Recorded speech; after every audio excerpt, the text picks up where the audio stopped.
This is the December 5th, 2023 meeting of the Rutland Town Select Board. We have present Select Board members Kurt Hathaway, Joe DiNardo, Mary Ashcroft, and Matt Getty.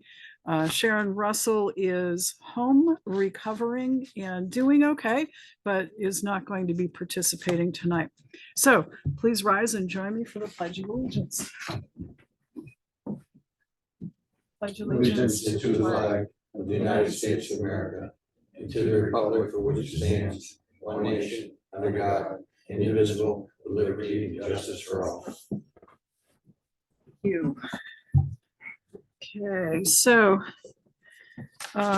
select board minutes for November 21st, regular board meeting, they're in your packet. Is there a motion? Move to accept as printed. Second. Motion's made and seconded to accept the minutes of the 21st, November 21st meeting as printed. Any additions, deletions, corrections? If not, all in favor, please say aye. Aye. Anyone opposed? I'll vote aye too. Okay. Any board announcements? No.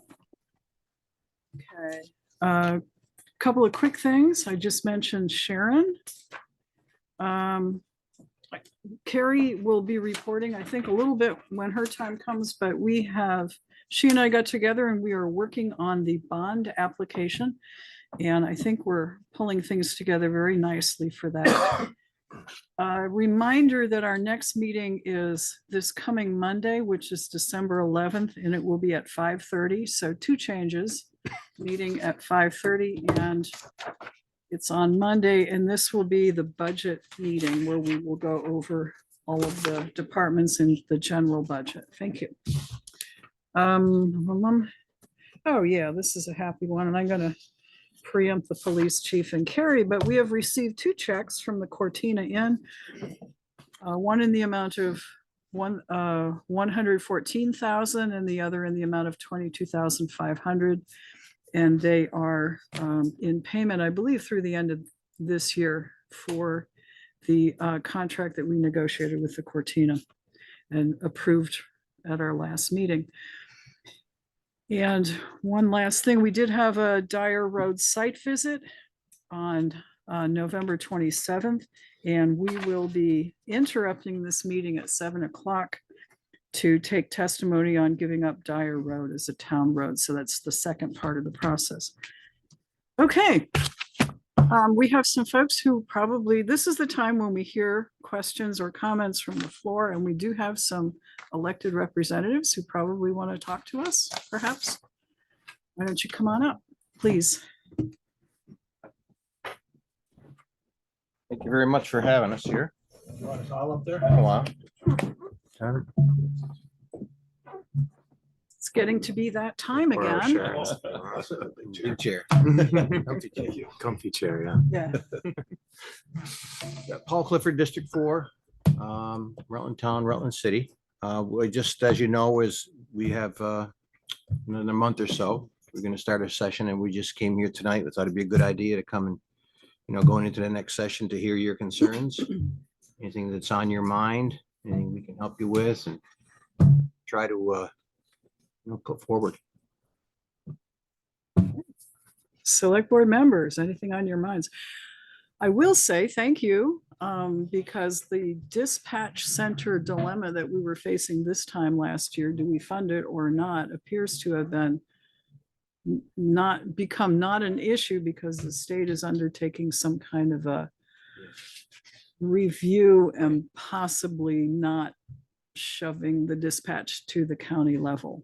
Right, that's what I was told today. I had some information today there's a actually that review, but we won't get a final review to the legislature.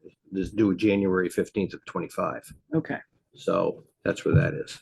so we'll worry about budgeting if we need to in another year or so. Okay, I know that Rutland County, I was told that it's kind of part of that. So So you can forward on to them that that's an unacceptable timeline for an emergency service dispatching that is in really poor shape right now. Yeah. You cannot dispatch the state of Vermont from two locations. Right. And all of the people that are served by that disappeared, but it's unacceptable. I'll forward that on. Yeah. Tom Burnett, and I represent Rutland Town, West Rutland, Clarendon, and Wallingford. I got, I don't know, 3/4 of Rutland Town at this section here. But I had an issue a few years ago as far as dispatching goes. There was a car stopped on Route 4, almost on the tracks in West Rutland, and I called. Of course, it went down to Rockingham or wherever, and they had no idea what I was talking about or where I was. And of course, when it's local, people know where everything is and slows things down. And It's not just the local, it's the volume of dispatching for two PSAPs is just unacceptable. There was 4 before they changed to this, and they were well worked. One in Rutland and the other, I forgot what the third one, and so they kept Williston and Rockingham. And I think Ed's, and if Chris Clark wants to chime in, they can all tell you that the level of dispatching is just unacceptable, and to have to wait another year or two before whatever. And I think what I've heard through the grapevine is that the state did not make a mistake from going from 4 to 2, but we might be going back to 4. That's what the scuttlebutt is. So, and I don't know if any of you were, probably may or may not have been involved when this took place a few years back, but every emergency service agency, I think, in the state of Vermont said, no, don't do what you're doing. I wasn't directly involved, but certainly heard from everybody, don't do it. Yeah. But If you listen to multiple frequencies, you're hearing the same voice over 6, 7 different frequencies. They're bouncing from county to county. They're fire, EMS, police, they're all over the place. And I honestly don't know how some of those dispatchers do it. They're obviously very good dispatchers to be bouncing around like that, but they're so short-staffed and short-handed, and their burnout's pretty high because they're taking on too much responsibility. sounds more like air traffic controllers and It's If they- almost even worse. I was gonna say, if they took care of airplanes like this is doing, I don't know if I'd ever fly again. It's just, I mean, Ed, do you have any real input on, on the dispatch? You're more involved than we are. I am. You said about as far as having local people, they hired local people. It was easier for the dispatchers. They'd have to travel, 50 miles to go to work and come back and bad weather, nights, whatnot. So the quality of the dispatchers we had, they knew the area. They could dispatch, they just knew things because they lived around this area. But they're just hiring people from, not that it's a bad thing, they're hiring people that have no idea. They're looking at a map, trying to figure out, they're sending us the calls that are Rutland City or West Rutland and we have to tell them, no, that's this agency, not us. Just simple mistakes, but it all adds time on the call. no doubt. And especially, I know the fire calls, they've had some issues where they sent the wrong fire department to a fire on Grove Street here in the town. So took a while for Rutland Town to even get involved. There was a full golf house that. All right, so that's the dispatch center. Yeah, Matt. I was gonna change gears completely, so if you had something else on that. No, I was gonna change gears too. Go ahead. So obviously, housing is gonna continue to be taking up a lot of your time this session. Unless somebody discovers a magic wand and throws up a lot of structures in the next 6 months. I think we probably anticipate another short-term solution coming. So whatever that may be, if you could just convey the message that if there's going to be a system that's going to burden a municipality, that would be nice to have some support from the state on that. So that's not to say it needs to be one solution or another. It's obviously a complex and difficult problem, but to sort of set up a scenario where people are going to be concentrated in one area and cause the burden on municipal services is not really fair to any town, whether it's us or the city or anybody else.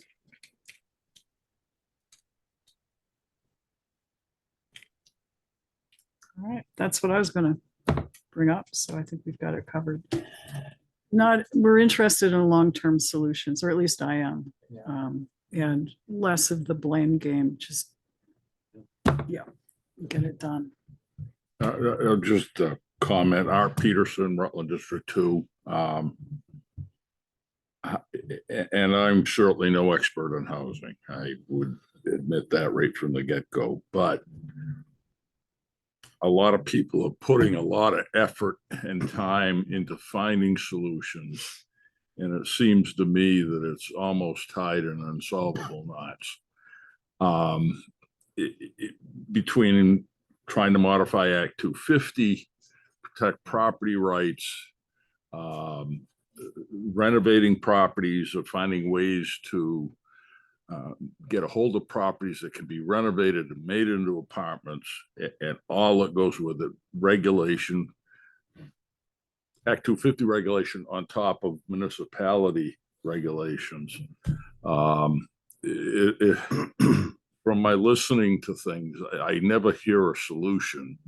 And I'm at the point I think we need to grab one or two things and fix them and see if we can get something going.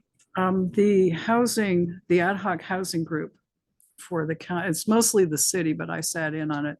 They did have several things as possible solutions to work towards. So you might want to check in with the regional commission and the Are they mayor. making any progress with any of them? Well, they did a presentation to legislators. I don't know how many of you were able to be there. Yeah, I did hear it. That's the I one. All right. didn't And the hear any mayor's got some progress. good ideas. That's the ad hoc group, Yeah, yes. okay. Yeah, Yeah. we sat You in guys on thought that. about redoing the landlord tenant rights laws at all, to give landlords a little more authority to get rid of the people? I mean, we're talking 20% of the people who rent to are of all the problems they have.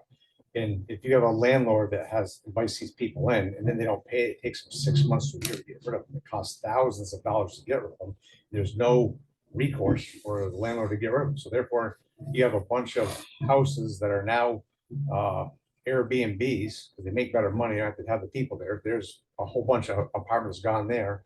And now, then you have the laws where the landlord can do nothing. They have to eat it for months and months at a time. Every year, there's bills proposed to work on that, and every year they don't get taken up. That could, I mean, there might be a landlord who'd be willing to give people a chance, because all that 100%, only 20 are the bad. Right. This is not from me. This is from a person I spoke to at Rutland Housing Authority. Goes, yeah, they would just change those laws there, so it'd make it easier for us to get rid of those bad people. I mean, there's some people that you're never going to rent to them. It's impossible to rent them. They're just, whether it be mental health, drug abuse, or whatever, bad parenting, I don't know what the reason is, but some of them, why should the other 80% suffer because the 20% are the Right. bad eggs? We hear this all the time, and we also hear people who won't rent for that very Because of reason. that. They will not open up their property because of it, and it's certainly an issue. And as Tom said, I mean, there's bills every year, it seems like, but they languish because there's no will to do it. So. So obviously criminal justice reform, there's a lot of good reasons for legal changes that were made in recent years. We can't hold everybody in jail, and we don't want to criminalize poverty, but I think the pendulum's got to swing back the other way a little bit. I think everyone agrees. The mayor has said it very well. We got to stop this revolving door. And when you got repeat offenders, we got to be able to hold those people to protect them. And we're going to have a police budget meeting here, probably a couple of them, talking about, are we adding an officer or not? And part of me wants to ask the question, well, what's the point if you can't arrest? You're just going to catch and release them faster. we need more help, but we've got to be able to see some results from doing the work too. So There are going to be a number of bills this year. I'm the vice chair of judiciary. They all come through my committee. There's one being proposed right now. It's grouping misdemeanors to turn them into a felony, which will give it some teeth. Um, unfortunately, there's no minimums. So even if they go to a felony charge with no minimums, people can still fall out the bottom and not be detained. And there's also talk of already reducing the penalty for that felony. But if we do get that bill, it's going to be better than it is now. I've got, I think, 6 criminal justice bills that I'm introducing. One of them is bail is hard to fool with because there's potentially constitutional issues with it, the way the Vermont Constitution is written. Don't ask me to go into details about it because that's above my pay grade, but I have another bill that mirrors Senator Collimore's bill in the Senate, and what it does is it tweaks the language with conditions of release. And what it's the conditions of release around the Big 12, and what the Big 12 are the most egregious crimes, murders, aggravated assault, and things like that. So with the way this bill would work, if we can get it passed, the guy who caused the accident on Woodstock Avenue and killed the Rutland City police officer would be in jail right now.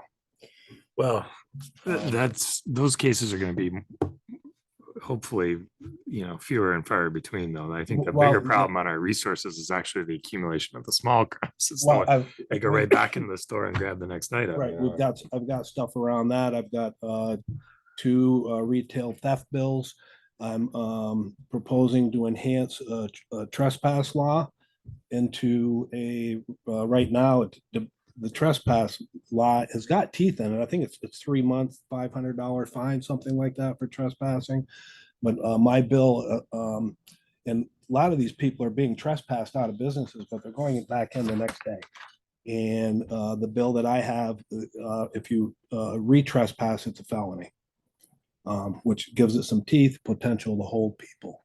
Another bill that I have, it's if your car is unlocked out here and I go get in it to steal something out of it, I'm not breaking the law. There's no law to stop me from getting into your car.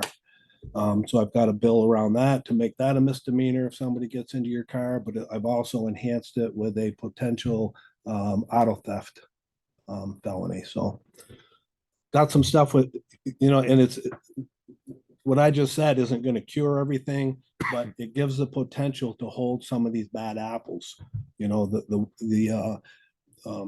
There's probably 3 or 4 people in Rutland and in the area that are doing, most of the trouble. And, I mean, you go on Facebook and these new neighborhood watch groups that are on there. I mean, there's probably 3 people they follow around that are causing a lot of the problems. And if we can get a percentage, that small percentage off the street, it's going to make things better, no doubt. That's the goal. And I'm sure there's going to be some other bills too that people are going to have that are going to work toward that. Taking into consideration what State Attorney talked about, having 2 tiers for the courtroom. Right now, we have just one way to go into court, one track, but they have a second track just for misdemeanor violations. So it's faster. You don't have to wait 3 years before you go to court. Right. The governor did just appoint 7 more judges in the state. There's 1 more for Rutland County, which is going to help. And I believe one of the judges is going to be specifically for the backlog, from what I hear. So. Okay. Anything else?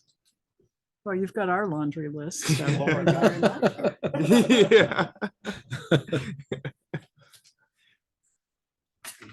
we will be having our usual pre-town meeting in January. We haven't set the date yet, so of course you're invited to come Great, then thank and Sure, have wonderful. the night before town meeting. All right. Thank you for your time. Excellent. Thanks very much. Thank you very much. Thank you. Appreciate it. Thanks for your time. Have a great holiday. And if something comes up, you know how to get a hold of us. Oh, yeah. Concerns. Okay, any other comments or questions from the floor? Anyone calling in or on Zoom? Okay, let's move into our agenda then. Let's see, I understand that Carrie Clark has swapped, and we're going to put Carrie at the top of the agenda because she has a training she has to get to bright and early tomorrow morning. So Carrie Clark, Town Clerk and Treasurer. Well, geez, this is a surprise. You didn't have to put the top. I could have waited. Not a big deal. But thank you. Let's see. So, I put 2 pieces of paper on your desks. One of them shows what we received in our local option tax money for this quarter. That would be the top number on your sheet. And then the other one that I put on there has to do with the police Cortina money from the end of fiscal year 23. So So you can see that in regards to the local option money, we received $463,000. Again, well above the average of what we have anticipated. We were anticipating 1.2 for the entire fiscal year. We still have 2 more payments to receive. And we are so close to that. We only need $325,000 more to achieve that goal. And I think it's safe to say that we will be going above our goal this year. Fingers crossed, God willing. So do you have Great. any questions or comments about that? Matt does. So I noted in the paper, I think the city had about the same experience. They were anticipating the same and exceeding the same. So I take it that's a good sign that we're not receiving part of their money. As That was gonna be my question. Yeah. So, I agree. I agree. I think that I heard that they got their share and we got ours. So I don't think there's a question there. Okay. Again, Good. the breakdown doesn't come to us as far as what it is, unfortunately, and I wish I had that. I could give you better answers, but I don't have that. I don't think we've ever been able to get that. No. Yeah. So, okay, good news on that front all around. Mm-hmm. And now on the, I don't know if you got it blue, there's a blue line across the top and it says directed patrols. So does this give us what we need to know about how the Cortina money is being used and how much is left in it? So essentially, yes. Basically, the number that is highlighted in yellow in the corner, 182,253, that is what would be left over June 30, 2023 to start fiscal year 23-24, July 1st. So you were asking for a starting balance so we could move forward. And that's what the number is going to be. So I I already, think there's 2 questions, so is there? Joe Okay, is forming one and Matt's got his hand up, so. I'll do my Brittany, best. go first. What's the first question? Okay, no, because he had his hand up, he gets to go first. That's fine. I was talking out loud. okay, so Carrie, I'm just trying to follow. The numbers in the box on the left in vertical, these look to me like they're just overall police department expenses. And All right. I'm not sure. So at the top, the piece that's going horizontal, it looks like this is your allocation of the payroll and other expenses out of the funds that we received, Mm-hmm. Correct. right, for the hotels. Okay, so Okay, so how are Go ahead. you? So that leaves us with the 228 number on the right, and then it looks like you're then subtracting 10% of net expenses to come up with the rest. So what? Tell us what's going on there. sure. Hold on, my oven is doing something stupid. Okay. Oh, God. All right. Anyway, so the top going across. So last year, as soon as we started getting the money from Cortina, I started a spreadsheet, and throughout the entire year, I kept a running total of any money that came in. And then I also, in addition on that spreadsheet, every payroll, I'd go through everybody's timesheet and put down exactly the numbers that they worked at the south end and what that equaled to in their pay stub. So I had a running total going, and what you see there is the totals of my running total across. So we got in for the fiscal year 23, $292,220 from both Days Inn and Cortina. And that was June 30. You'll see under payroll that we expended between the officers in fiscal year 23, $55,026. The other expenses are like that when the vehicle was running and they put it on their timesheet, there wasn't many times that happened. You know, they use hours and such. That's what the constables do and whatever. But it also included that $8,400 included $6,500 roughly to Langrock Sperry for portion of their time. It was, I think in May or something, that we paid out a portion of that went to the court with the Cortina funds. So then you'll see the balance, if you net all of those together, is 228. So keep that in mind when we go into the box on that sheet.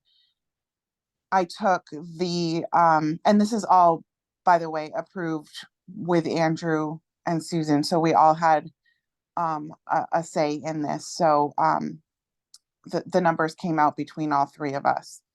So the total expenditures for the police department 2022-23 is the number at the top, and that's all of their lines, whatever they expended.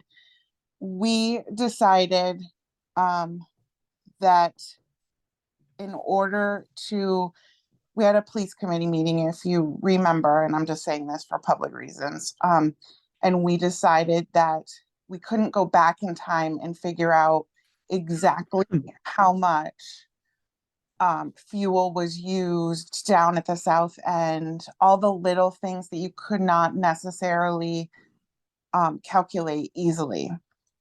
We needed a figure of what was actually expended down there other than just their salaries.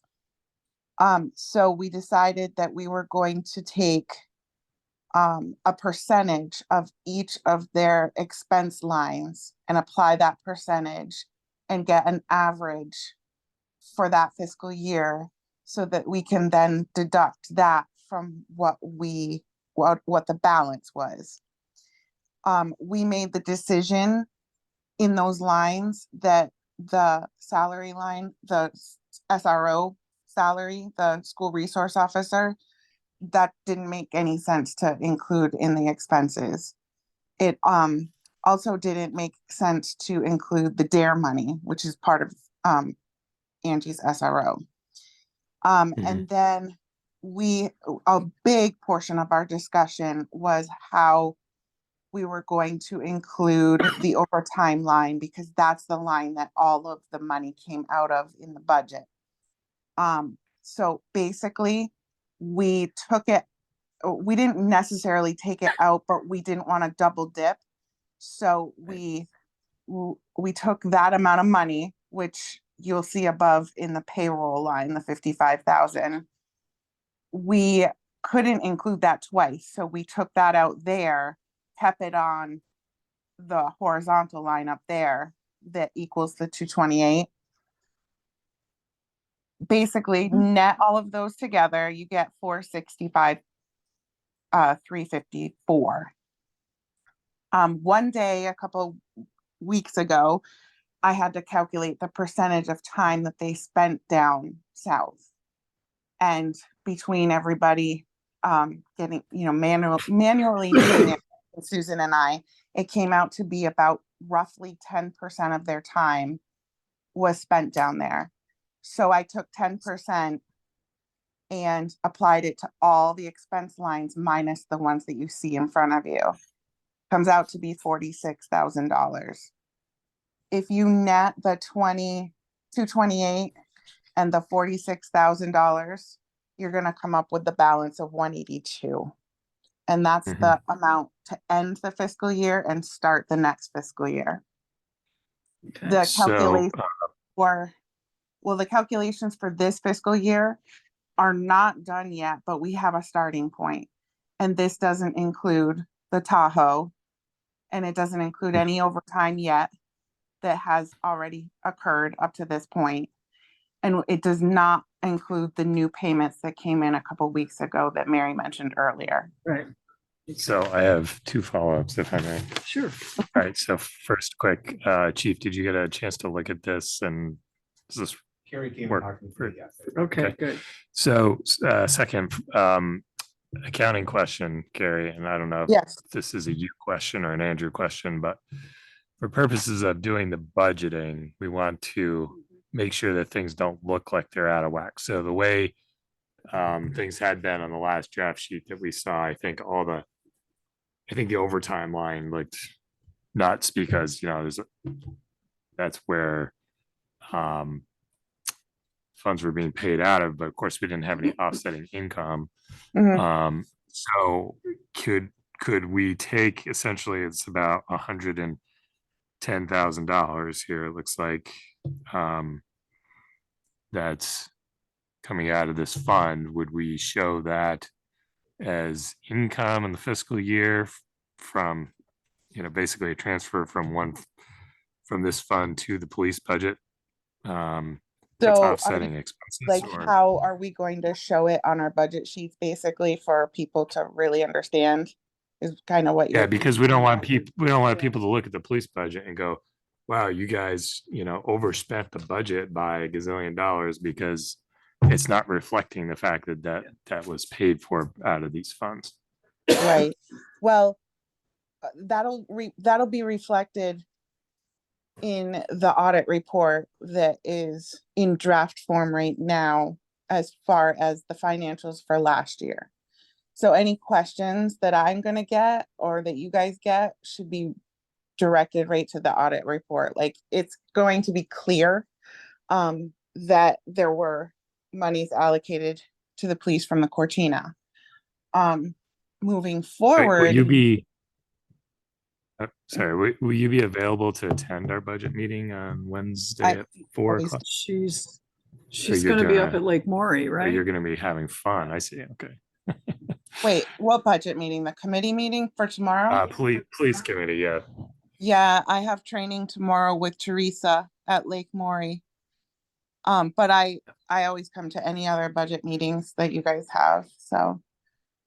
But to kind of follow up on what you were saying for this fiscal year, maybe we set up a new line instead of it saying overtime.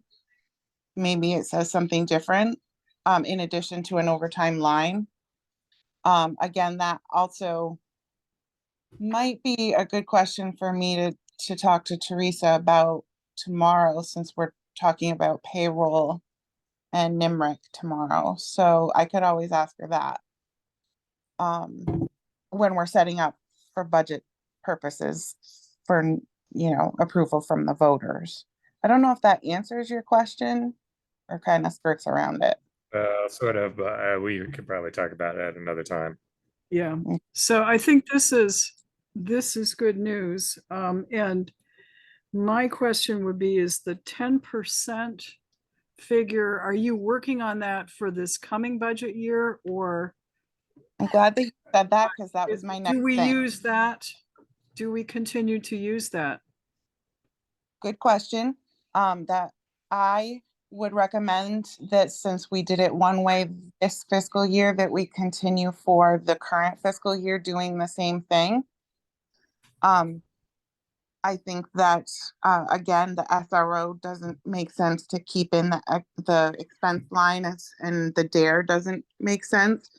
And. No, I apply understand those. I'm questioning the the 10%. 10%. I think to make it consistent, sure. It does make sense, and it's been a question, that we've discussed among ourselves. And I Okay, well, would recommend so. okay. We may want to drill down a bit on that 10%, but not here, not now, as part of our Correct. budget discussion. So, yeah.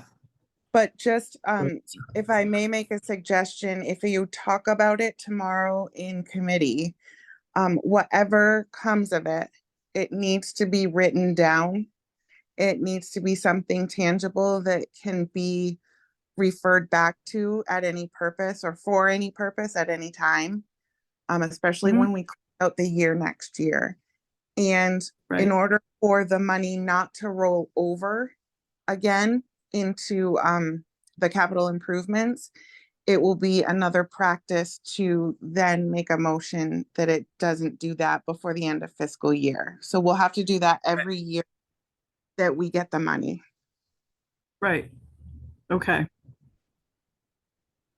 Okay, any other questions? I mean, we've got probably other questions, but we've also got a police committee budget meeting tomorrow, so, I don't know. yeah. I have a question because I guess I don't like the way we're putting the funds together and taking them out of one budget.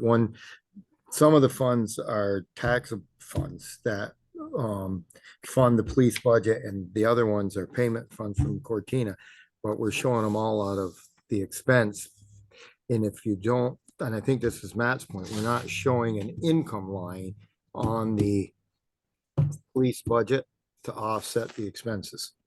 And people would get the wrong ideas, and I've questioned whether or not there was a way to be able to pay the officers the direct patrol time at the rate that is set. But that doesn't go through the police budget. It comes out of that Cortina money. So that there's separate items because it's easier, I think, for lay people to understand.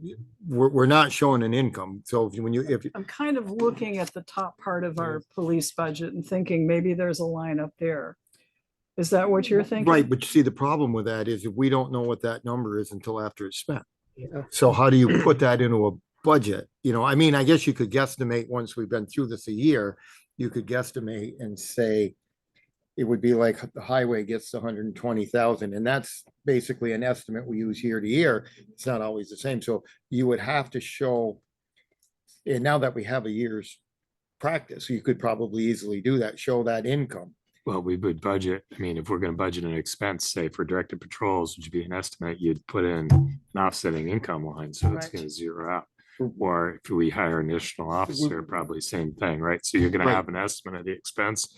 We have the money in this fund available to pay it, you would estimate the same thing on the income side. Yeah, To so me, if that's what- there's an income line on the police budget, and now that we have a year's experience behind us, I think with Ed and you guys could probably come up with a realistic number that we are actually spending out of the money for those patrols that are directly payable by the funds we got in, and then we could show that as an income. And then you would have offsetting expenses that would be the direct patrols. mostly. And it wouldn't show that big deficit that.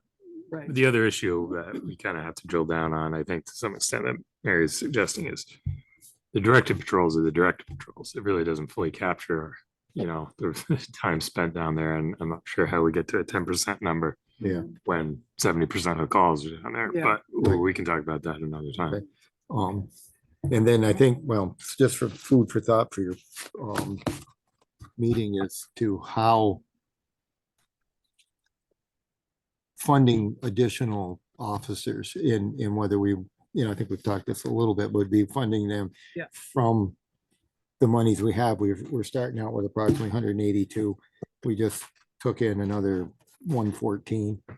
So there's a couple of 100,000 there that can go toward the director patrol, but could also go for additional resources. So, Yes. if you guys hash that out tomorrow, Yes. that would I be think we're great. gonna have some we've had some recommendations Right, but, already. so, and I think it was premature to make a recommendation until you actually Yes, got the payments. Now, Yes. now you've got a plan and we have a signed agreement, so it'd be easier for us to do yes, it something. will. Okay. Yeah. All right, Okay. Thank you. good. And you'll get another whack at it Monday at 5:30. Yeah. Okay. I'm not being critical. I'm just. No, being, no, you no, know, no. This is one of the tougher ones that, the piece of budgeting that we have to do, so.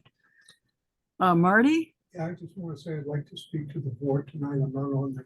agenda. Okay, all right. Yeah, let me add you here. All right, Carrie, anything else? I think that's enough. I do have additional that I could talk to about the Cortina, but it can wait for another time. As far as, especially, I can explain the 10%, and that was a huge chore. So it is 10% for real. But I can Okay. explain it another time. Yeah. Okay, yeah, and it'll be, the police committee, we would need that information. Right, so, You, time to put together an email to us that we can review for tomorrow. Might be helpful. yeah, We'll see. okay, all right. All right, But- anything else for Carrie, town clerk and treasurer? If not, moving back up to the top of the agenda, safe travels tomorrow, Carrie. Thank you for letting me go first. I really do appreciate it, but thank you. You're welcome. Mike Delahanty, town's first constable. No, Mike. Okay, Ed Dumas, town police chief.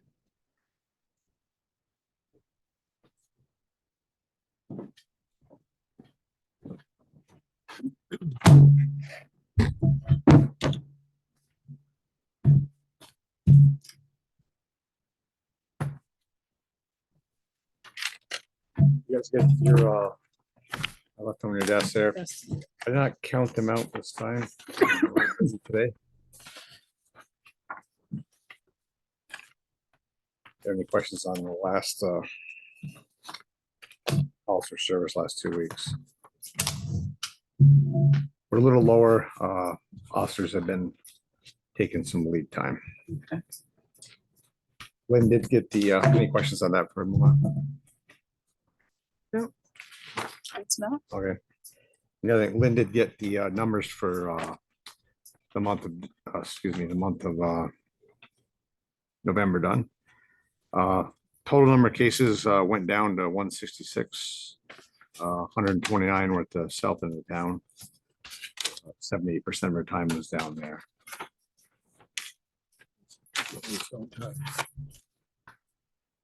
Looks like if I look at the previous years from 2019 to 2022, this November was the highest one so far, as was the previous month, 145. And the previous month for that was number 197. The one for that, yeah, it's consistently gone up. Okay. Any questions on that?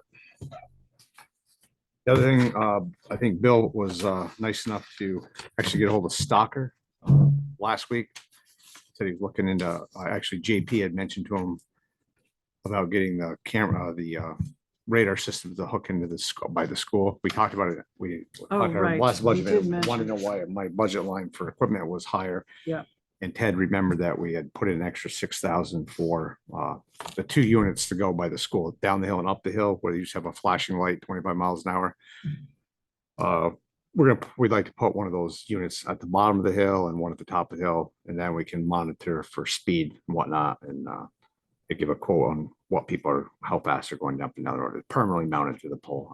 This is just basically a permanent speed Yes. car in the sign. In the basically. sign right there. And we wanted to get 2 of them. the first quote came back a little over 6,000. I had mentioned to Bill that we only wanted, we only budgeted 6,000. The guy from Stalker, who I met today, agreed to rewrite it and give them to us for 3,000 a piece. So we got them So for we're getting 6,000. two? Ed, is it your idea to put those on the existing poles? Yeah, because the AC units is already there. The alternating current power is right there. So we just got to wire them in. And they're also cheaper than getting the solar mount models. That's an extra, I don't know, what is it, Bill? It's like double the price. Double the price to get the solar on the top. So The only thing I guess I don't like about the one at the bottom is if you're coming up the road, theoretically, the speed limit is 35 till you get to that point. Yeah. So it starts when you guys had the speed cart Yep. there, it would start flashing way down the road, which you're not really doing anything wrong. And that one would be, it's too bad that it wasn't up the hill a little bit further, like almost to Lay's driveway, so that as you're coming up the hill, when you approach that school, if you're doing 35, it goes nuts, but that'd be a bigger expense. a to bigger run expense power- because you have to move, Run power out there too. and I understand that.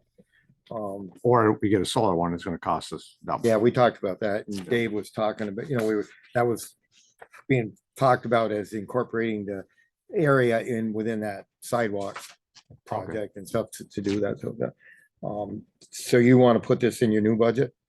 No, we already had this in last year's budget, that we had 21,000 in Because, see, equipment. this That's to what it me was for. is, these are expenses for public safety that it's just like buying the cruiser out of that money we have from the Cortina. Would this be a legitimate expense to, instead of using tax dollars, use money that we have for public safety out of those funds and pay for it?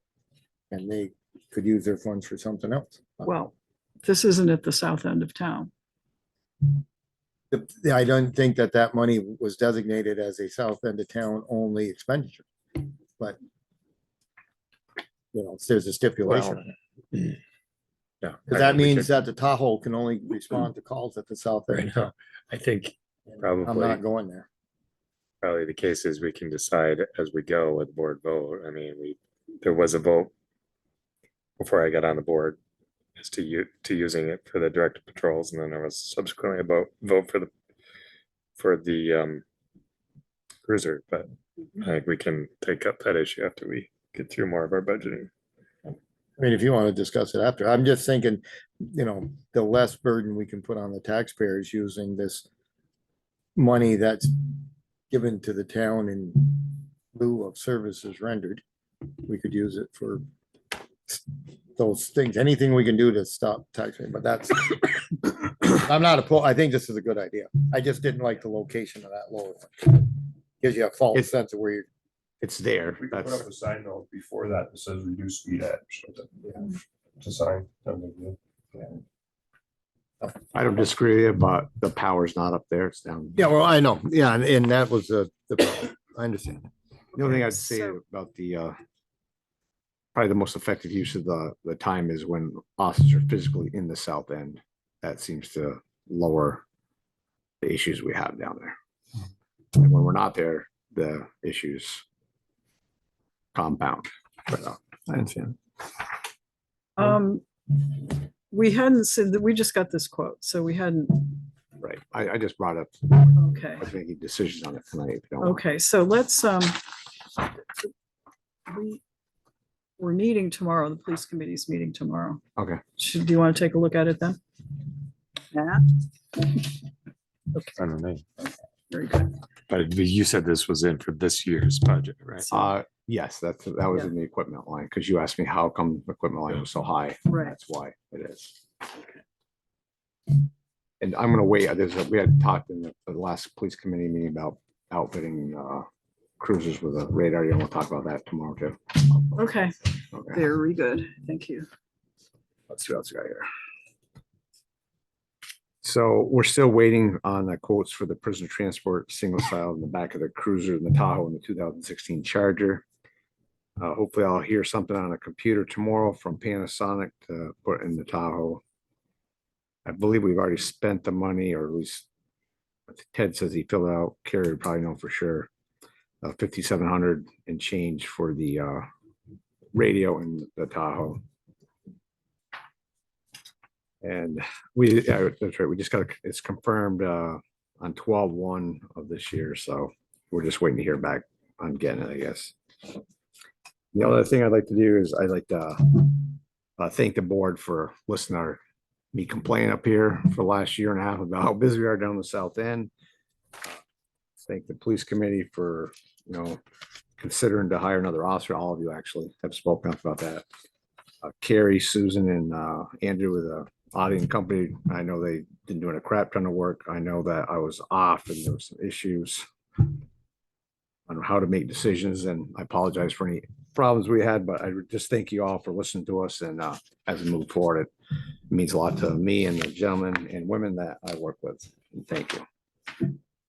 Thank you, Chief. You're welcome. See you tomorrow. Any questions for the chief on anything else? Not any question, I have observation Okay. What's that? that we had to remove a gentleman from one of my vehicles sleeping in the Hayburn Oh, really? today. My tenant happened to see him and then he disappeared and she went looking. I wasn't home. So I'm not sure what that was all about, but It was a warmer spot to sleep. I guess, but Lock your cars in your house. it's, if he wasn't in the truck, he might have been sleeping in the Hayburn. I don't know what to do. There's no way to secure that barn to the point where it can keep people out, but I thought it was kind of Ring funny. camera? And then she ended up getting him and made a couple of phone calls and somebody did come and pick him up and took him somewhere. So we didn't leave him out in the cold, but we did evict him from the truck. And the truck is now locked. in the I wasn't barn. there for more than 20 days, so you didn't need the eviction process. I see. Okay. I'll keep that in mind. Okay. Thank you, Chief. All right, John Paul Fagnan, Town Health Officer, Public Safety Building Clerk, and Second Constable. And Hi, JP good is evening. on. How are you tonight? JP? Good, thank you. Good. So it looks like we're finishing up the final wall on the footings. We got through the ledge that we found last Thursday, okay. We were able to handle it within the ledge allotment in the contract. Monday morning, Joe and I had a meeting with Ed Clark and Sean from the general contractor, and I think he can better bring you up to speed on where we're at with that. Okay, so this is a little bit of action needed C, board's reviewed update on public safety building. What have you got, Joe? Okay, so as JP said, I met with Ed and Sean from VMS and we went over the charges that were here and the ones that I think the board had the most interest in asking questions on were the charges for additional time for the superintendent, project manager, and then I got an explanation on the winter charges for the thing. So the project has been delayed several weeks for a number of reasons.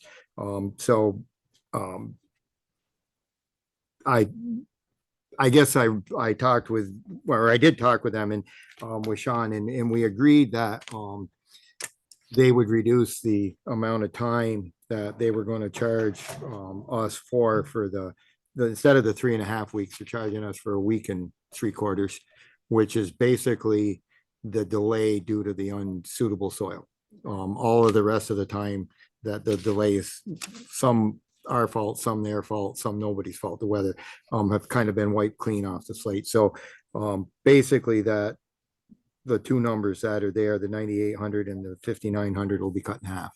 And so we're going to save about $8,000, 8,500 on that. The charges for the winter time steel, those are directly from the steel erection crew, and VMS doesn't have any say over that. The original plan had things gone smoothly. They would have started sometime in November with the steel and been done, I believe, by mid-December. So because they started before their winter rates kick in, which are December 1st, they would have just honored the original price. They have a winter schedule from December 1st to March 31st that there's an increased cost due to cold weather operations and stuff. So that's where that comes from. And I don't like it because it is due to some of the delays, but it's not something that either VMS or us have a say in. That's, I think there's probably a written agreement between VMS and the steel company that says, you know, this is the schedule, as long as we stick to it, but these are the penalties. And so, I think that they just forwarded that. So that part, but we did get a reduction in that, which I was okay with. So basically, we're only just paying for the extra time that we were delayed. They kind of waived off there was a week and a half or so, the concrete guys were there, and I said, well, nobody can verify that that's our fault or their fault or anybody's fault. So they were very good about it. So I said, okay, we can do that. And then there will be this will be a revised an amount. The 161, 444 is going to be reduced by just about, I think it's $8,000 that we will be coming out of the contingency fund. And I had some specific questions with regard to the additional concrete, and what that was is that what they had initially anticipated was based on what they had for the best information. During the excavation, they found some situations that required additional concrete and stuff, and that's how that generated the extra 28,000. Now, still pending out there is a retaining wall, which Fabian does not believe will be needed. And we talked about that a little bit. There is a guardrail in that, and I'm not sure how they were going to do the retaining wall and the guardrail for that money, but there will probably be a guardrail. It would be foolish not to have a guardrail on that bank. But that money is out there that maybe will be deducted. There will be a certain portion. I'm not sure how much it is. It might be 18,000 or so. I'm figuring they should be able to put a guardrail up there for around 10 or less. Okay, so it was 28. $100 a foot per guardrail. $100.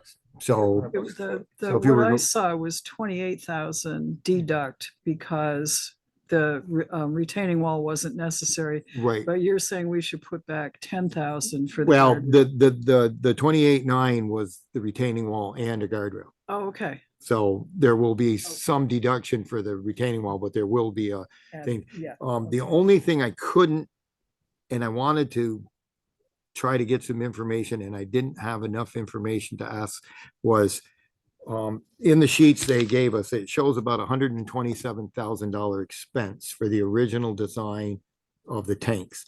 They were going to be precast outside the building, and then there was a lot of excavation, plumbing and stuff that's all disappeared. So and I don't know whether the original bid, how much they deducted for the change in the tanks, the actual amount, and then the actual amount for the steel. I know the numbers that were thrown around were 100,000 for the building and around 100,000 for the tanks. Difference, but I don't know what the exact deduction was. And the only reason I say this is the cost that Fabian, I do believe, gave to VMS was around 127. And if we only deducted say 100,000, there's actually money in that contract that would cover that additional steel, but I don't know, or that additional concrete, but I couldn't ask those questions because I didn't have the Okay. specific numbers. And that's getting a little nitpicky, but I think that with the revisions they made and taking the reduction in the extra costs, I think we're good. So do we need to take any action, or is that just a discussion? That's that a discussion Ag will we take had, into and consideration? if I understand the process right, the change order that they proposed, I saw a copy of the email, JP sent it to me, that Sean sent him.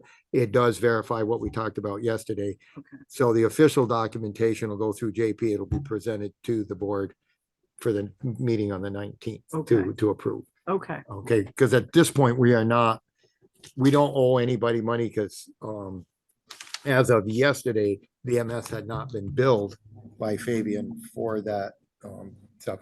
And I made some inquiries about the cost per yard that they charged us. And anybody I talked to said that's very fair. Okay. So that part, and I don't think the board had it. It was more those extra charges for the winter time Yeah, and, that and the was really- stuff. And I was glad that they were willing to take a little deduction. Well, they took half a deduction on their amount. So I think we're Thank you good there. very much for your work on that. Appreciate no, it. it's fine. Yeah. You can thank Question? Matt. He Question. sent me there. So ditto, I appreciate the work on this and the reductions. And I don't know if this is a question for you or JP, but we had initially an illustration on the change orders that reflected the some of these things being netted out with the hypothetical savings on this retaining wall. And so now we're hearing that really we're not going to realize all those savings because at least part of that's guardrail. And so adding that back into the mix exceeds the amount that we saved on this discussion.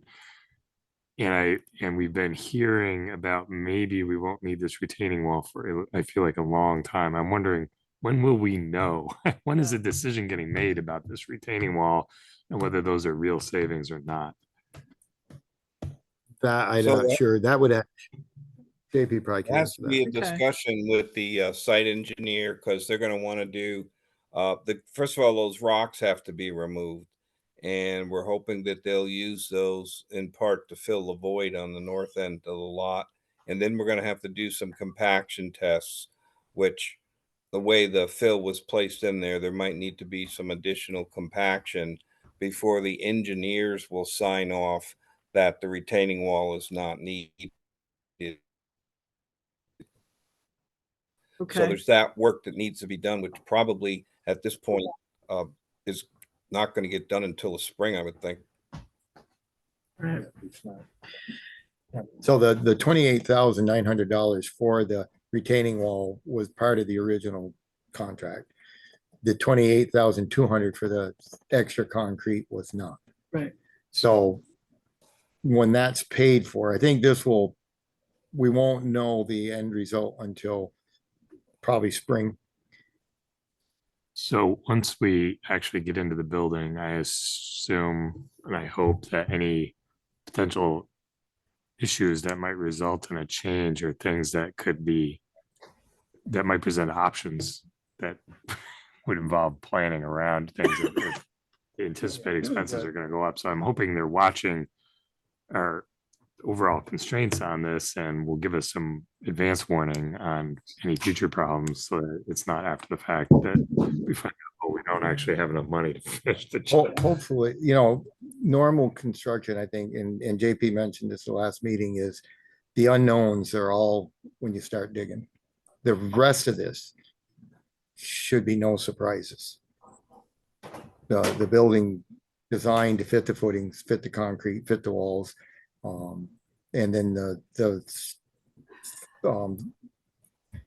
systems that are internal should all be they should be for that.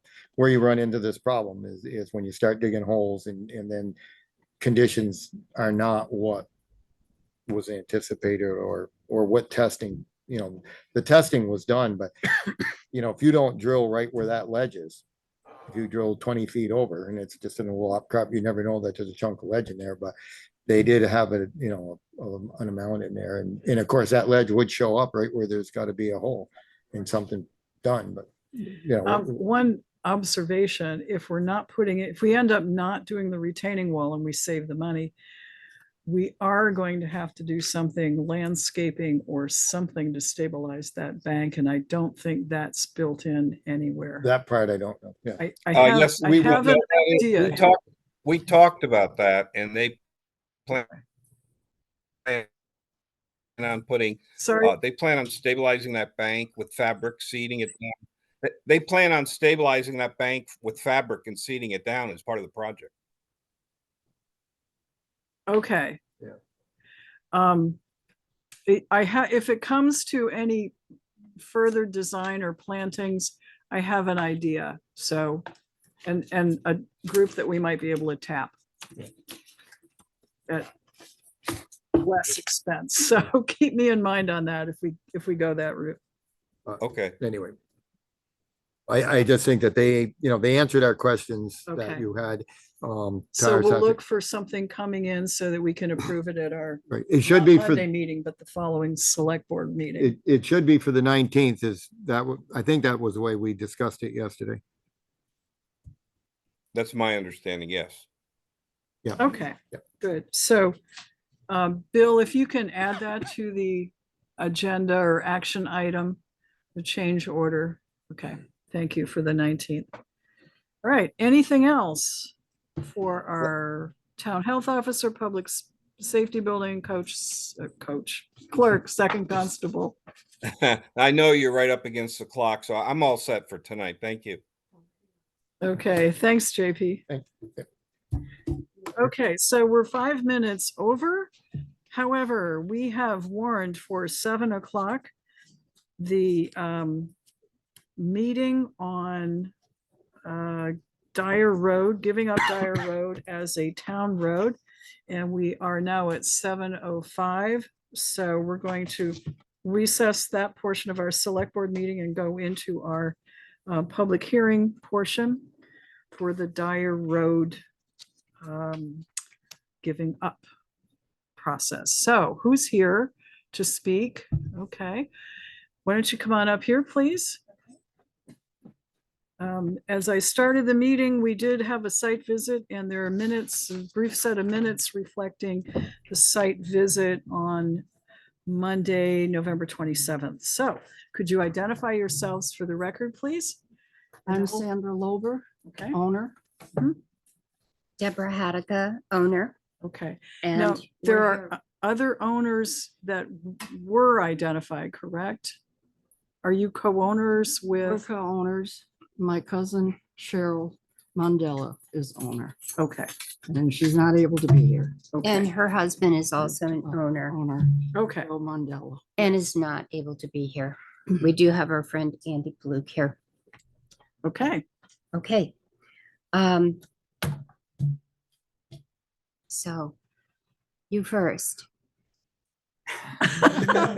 No. Okay. So this is to take testimony and, we've heard somewhat from the highway committee, but if you want, we can ask them to recap why they are asking us to give up, and remembering that although you heard some of this, we weren't on the record at the time. Right. So it's probably fair, that you say we first. So highway committee is Kurt Hathaway and Joe DiNardo. So if you could briefly summarize why the town feels that we wish to give up Dyer Road as a town road. I guess the main reason is the road is a dead end road that serves only just some fields out there. It doesn't serve any other residents or town entities. And due to the activities that go on down there, the dumping, and this all started with the appearance of a motorhome down there, and Joe called the town PD. They responded. The highway got involved. We blocked the road off, and then the blocks got moved. So what we learned in the process was that the town cannot, or nor can you folks, gate or block a town highway. So in a committee meeting, myself, Kurt, and Road Commissioner Dave Sear, we discussed this at length. We reviewed the information we received from the town council, and it was determined that the only way that road can be closed, if it becomes a private road and the town gives it up, then as the landowners, you can gate that, you can shut that off. There are mechanisms in place so the farmers using it and Green Mountain Power can get down there, but that's the only way the road could be blocked off. And we felt this was a good way to go to stop the activities that are going on down there, because it does become a problem at times. The highway has to go down and clean up some of the stuff that's left there. There's still a bunch of stuff there. PD will be involved if there's drug activity or other activities down there that are not suitable. So we thought this was a good way to do it. And that's basically how we got here. And this is a process that goes on play. The intent is not to cause any problems for anyone, but this is the only way that short section of road can be closed and gated. If it's a trail or a class 4 road or any other designation where the town has involvement, it can't be closed. You cannot gate it. It can't be shut down and keep people out of there you don't want. And that's pretty much how we got to where we are. Okay. Well, we hope you won't. I think we've made that clear. And part of it has to do with our perception that it may impact the sale of the property or perhaps its value in the future, but we have some other concerns as well. I mean, not everyone who suffers some kind of criminality on their property has their road shut down. So that's kind of how I'm seeing it. But Joe had another concern. I think he may have talked to you about. Talk to me at length. Yeah, about our ownership of the road. And we would really like to clarify that whole issue before we take on any responsibility for gating the road or anything like that. And his concern is whether or not we own the road in its entirety, or whether the people who own the tractors, business, the John Deere business, thank you, perhaps own part of the road as well. So have you been able to find anything about that? And could you speak to that? I have not. And so after this portion of the hearing, if it's my understanding, the board will discuss this, right? We'll deliberate on it. Okay. And at that time, I'm going to bring that up with my fellow board members as to how I think we should proceed, which would be that we'll probably we'll have to know that information, but I didn't pursue that until this meeting because there was no sense in it. But we'll be able, we probably aren't going to render a decision tonight. But we could, but I've got some information. It's up to the board. Right. So that's where we are. Okay. That's an issue that has to be clarified before we move forward. I agree. Right. I mean, Right. we all We all agree that agree. that's. That has to Right. be. Yeah. Do you have anything to add, Sandy, that you would like Um, to say? I'm just saying, if we could come to a compromise, if you do decide to just declare on private road and not a town road, could we have it put in writing that if the property is sold to a commercial buyer, that the town would reinstate it as a town road? I would have a hard time with that, and I think we discussed this at the site, so I'm glad you raised it here. First of all, that is anticipating something far into the future that may or may not occur, and giving this board's guarantee to bind a select board in the future without knowing the circumstances is probably not something I would agree to. And the second thing is, anytime taking a road back or taking over a road, we have to go through a process, and we're doing it with another road right now in town that we've been asked to take over. We have to know how the road was constructed and the as-builts and what's underneath it, and all of those things that we don't know, and we wouldn't know at some point until some point in the future when development occurs and the road presumably would be rebuilt. So we can't guarantee we would take it over in the future for those two reasons. You folks can disagree with me, but that's kind of the way I see it. I agree with you on that. Yeah. Okay. Well, by having it a private road, be owning the road and not having it as a town road would make it more difficult for us to sell the property, to develop it, to bring business into the town, bring taxes into the town. If your land, and I don't know if this is appropriate for me to get into a discussion, but if your land was at the end of that road, I would agree with you. But your land isn't. Your land goes all the way down to the middle road. So the argument that you would not have access to a town road is not accurate, because the land goes several hundred feet past that intersection, access to the middle road. So anybody purchasing that land will still have access to a town highway. The land is still off a town highway.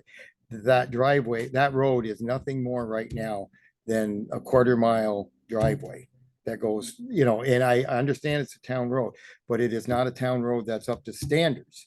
And if that road was going to serve a subdivision or a development, then it would have to, in order to be maintained by the town, it would have to be brought up to Class 3 standards, which would require what Mary said. There's a certain amount of, there's a set of standards that the town of Rutland uses that all Class 3 roads are judged by. The construction, what's under the road, because that road, even if we don't throw that road up and we keep it, in order to get that to a Class 3 road and be suitable as a Class 3 road, which would require town maintenance, it's still going to have to meet those standards, and somebody's going to have to do that. Not necessarily the town. The developer may or may not do that, but the town won't take that because it's been declassified to a Class 4 road. We would not just go back and say, okay, that's a Class 3 road and we're going to go back to business like it was 5 or 6 years ago. The reason it was downgraded is because it doesn't meet Class 3 standards. It's not wide enough. We don't know what the situation. So this is a road that's been in the town for a long time, but it's just a driveway now at this point. It's just a dead end driveway. So depending on what type of business you get in there, say somebody wants to put a manufacturing plant in there of some nature or some kind of commercial entity, and they want to build that at the end of that road, they may or may not want that to be a town highway. You don't know that. That's an unforeseen. The right of way is there. I understand your concerns, but the property is still served by a Class 3 well-maintained road. So developer might want a road going a different way. They might want to go off into that field and go somewhere else. So I'm not as concerned about that actually devaluating the property, that road. The property would, if it's a private road, somebody buys the land, they still have access. They have a paved, good construction road, and then they can determine what they want to do down the road. But that road right now would not meet Class 3 standards. I think I'm pretty accurate on that, aren't I, Dave? Do you remember a time when it did? I think at when there was a house down there and it was done, it was classified as a Class 3 road, so the town would plow it. But I don't know if the road actually ever met Class 3 standards. It may have. But it was a town road, so theoretically, I would say, maybe I'm all wet on this, but the town should have maintained it. They maintained it to the level that it was. And as the town has evolved, what once was acceptable as a Class 3 road has as we have upgraded our standards and upgraded the what's out there to because when you take over a road, you have to have a standard in a subdivision or anywhere. So we developed these standards a number of years ago. That road was basically grandfathered as a Class 3 road, and it was what it was. If it had, once it was downgraded to a Class 4, which we did, I don't know, 5 or 6 years ago, because nobody lived there and the town was still trying to plow it and do whatever, and we didn't see that as necessary. The winter maintenance goes out to reestablish that as a Class 3 road, then it would have to be brought up to standards. The standards when that road were built are different than what the standards are now. And even if you leave it as a Class 4 road, it's not going to get plowed. It's not going to get, it gets a minimal amount of maintenance. And with no active necessary traffic down there, it's quite different than the section of Quarter Line Road that's on a through road, that road has to be plowed because we do have people living on both sides. If there were a house down there and somebody was living there, then the town would maintain that as a class 4 road. And we have class 4 road maintenance standards that the town goes by. You know, you plow it when you get to it, and if it's a dirt road, you do what you can for it. But the upkeep, it's very, actually kind of rare to see a class 4 road that's paved, but it was a downgrade because it wasn't used for anything, and that's why we voted as a board to change. Okay, yeah, That's a good question, I guess. sure. Realize we're supposed to be taking testimony, and maybe this is a question across the board, but it might be helpful. So there was at one time a prospective developer, there may be more looking at it now, I don't know. The developer came and bought the property tomorrow and said, okay, we're now building, a bunch of apartments here. And there's gonna be a lot of people living here. This is a class 4 road.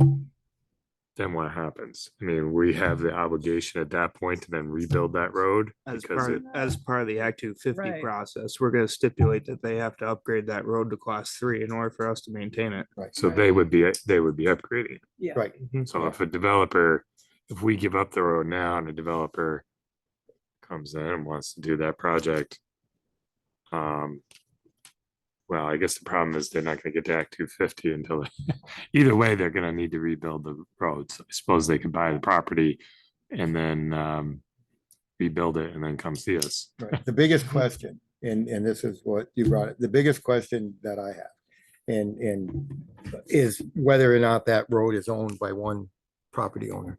When I talked to Mr. Mandela, I talked to him Saturday morning and then last week after our meeting, and then again, he called me and he did bring a map with him. He's in Florida. And he could have attended this meeting virtually. I And- know. And I think it's a technological. just a phone call, you get on the Yeah. phone and he could have been part of it. But anyway, but I that's wish neither I'd here nor known there. that Because he would have been willing to attend by phone, I think. Right, and I think Really- that would have helped, but he did express to me that the concern they have is whether or not the road is owned by two people, but he said he did bring a map with him, and on the map, it to the best of his ability to read the map, the property pins are on the east side of the road. And my concern, and I'll bring this up now, is later, whatever, before we make a decision to throw the road up, I think that needs to be clarified. Well, here's the question that I would have. Yeah. Did we notice who's the owner on the east side? Tractor Supply. Would be the United Ag and Turf. United Ag and Turf. They did Did not we have give- it. You're Did right. we give them notice Still, they were notified, right? of the whole Right, process? right. There, and so they did So not in one show up. sense, Yeah. It doesn't matter who actually owns it because they have had notice. Right, but the issue is if the road were owned, and this is the theoretical, if the road is owned by, say, the property line is the center of the right of way. That means the road is owned by two property owners. And we give that road up, each property owner gets half the road, half of the right of way. I believe that's the way that goes. But we don't have to specify who gets what. We just say we're giving up the road, property owners, you figure out Okay. who owns The, what. the problem will come is when the developer wants that to be a class, to rebuild that road, they no longer own it. And I will have a harder time voting to give this up if it's not owned by one owner. I If it's owned would- by one owner, then, because that was kind of, we've all assumed that that's owned by the Dyer family and that road is entirely on their property, which means that if we give the road up, they own it, developer buys it, reestablishes a class 3 road per our requirements to Act 250, there's no glitches. They don't have to go to another. If it ends up that two people end up owning it, the other party is going to say, no, we don't want a road there. You're assuming one thing that, and maybe everyone's kind of assuming it. If I were a developer, I might very well be glad that there was no town road I had to mess with and upgrade, because that would give me freedom to put access where I wanted it. They still could, right? They absolutely could. Whether they own that or not. And I'm so thinking. I'm not sure that, knowing exactly where the line is It does bother me some because that would Well, we mean, can look into it, but. I think we it's- should. Okay, It's something we should look into. okay. and But that I'm was, not sure that that's the hindrance that legally, that you, as long as the adjoining property owners have been notified. right, it's the established as to who ends up with the real estate. If there's a class 3 right of way of 49.5 feet down through there, then each party gets the 24 3/4 feet. The center line of the right of way becomes the new property line. If it's all in one property, these folks own that right of way solely, and that would be much easier to reestablish as a town road, or if a developer wants to put a town road in there, they may not even want a town road. But if they want to, they could move it out of that area. So Again, I think we're speculating quite a bit on. I just would like to know before we go. Well, Yeah. sure, we can look into it, but I don't think the town should go and survey the property. I don't think we need to do No, I wouldn't that. survey it. I would look at it, try to find the map, see where the property lines are. If we And the town can. book should show that, Well, the right? town book may, but given how old that road is, that thing could have moved over the years. They do. Or we can Or find we it. might not have any really clear ever or- defines to- meets and bounds description. I'd of like the to thing. find what map Joe was referring to, and he said it was dated, I think, 05 or 08, but we need that information. Okay. And there should be a copy here in somewhere. Do you happen to have any? It would have been done for Joe, so it would be. I think it was done when I think the survey was done when Alderman's bought the property from Dick Smith. Dick Smith Okay. owned the property that the United Ag and Turf is on. The Okay. Kia garage was built there, so Okay, United Ag and Turf bought that land from Alderman's, so we need to, there should be a record. fairly, yeah, and we've got. a Fairly recent, decent within the map. last, Yeah, we 15. can go in the vault. and that would just clarify some information for Okay. me. And I think that's important that we know that. And then, Does that sound like what you understand about the survey? It's Yes. somewhere in 2005 or so, and it was done when not Keith- by you folks, but No, by but the by- other. right. Okay, Right. okay. We need to know what property owner to look it up. Property owner. Okay, And then, that would help me, I mean, Yeah. to Okay. make this decision. okay. Our intent was not to create any additional burden or any hardship for the owner. It was to try to stop a problem. And on just a little side note, after you all left the other day, my truck was back down the road a little ways down to there. So I was on the phone for a while and a white pickup truck pulled in and they started down, they made the turn from Route 7 onto that road with the intent of driving down the road, and they saw my truck, and so they turned parallel to Middle Road, headed south. And I was on the phone, and then when I got off the phone, I just kind of sat there in the truck. And that truck had 15 or 20 tires in the back. Oh, And they were there for quite a while, and I Uh-huh. didn't leave. And so they eventually left and they went back the way they came from. Yep. It wasn't like they were driving down the road. So Right. I think our meeting that morning stopped the deposit of Mhm. quite a few truck tires being dumped down there. Yep. I thought it was just kind of comical because I even called Dave and told him, I said, well, I saved you from having to come and pick up a whole pile of tires. Yep. Our intent is only to stop this activity. It's not to create any hardship. And the only way that road can be gated is if you folks own it and then you can gate it. And there's a method that every person that needs to use it can get in and out without any glitches. But okay. that's why Any we're more here. testimony or any more questions from the folks who are here and like the committee or the owners? Anything else? I certainly understand that it's not your intention to Right. create any hardship, but I suspect that it is going to affect, because that's really the business end of the property, so to speak. That's And where, that's yeah, basically I the only suspect way it in is and going out to of have there. an impact on An its impact. saleability and probably on price. Uh, But I don't think you're not losing any access to the property. The road is not maintained now. So any potential buyer will have access to the property through that road, the same as it is now. The only thing that'll happen different is they're gonna have to open the gate to get into it. So, but if once somebody buys that, the problem will go away. Most of the problems will go away because now it'll be somebody down there, there'll be something going on, and it'll never, no longer be a dead end dumping zone because there'll. As it'll far be as an- maintaining it as a town road, how much maintenance has the town done down there on that road? I think once the dwellings left, the maintenance was minimal. Because there was no, Actually, no maintenance has been done. on other that than road plowing it in the from the winter. town. Yeah. So it's not basically costing the town anything. But we can't put a gate across it. It's the, That's the problem. it's the activities and the nuisance that it's causing. That's what the issue is. We, what's that, Ed? What initially started was a camper was down. Yeah. I realize that. Joe called That Joe us called. up and- to get rid of it. It Right, was gonna cost the right. town over $2,000 to get rid Right. of this camper.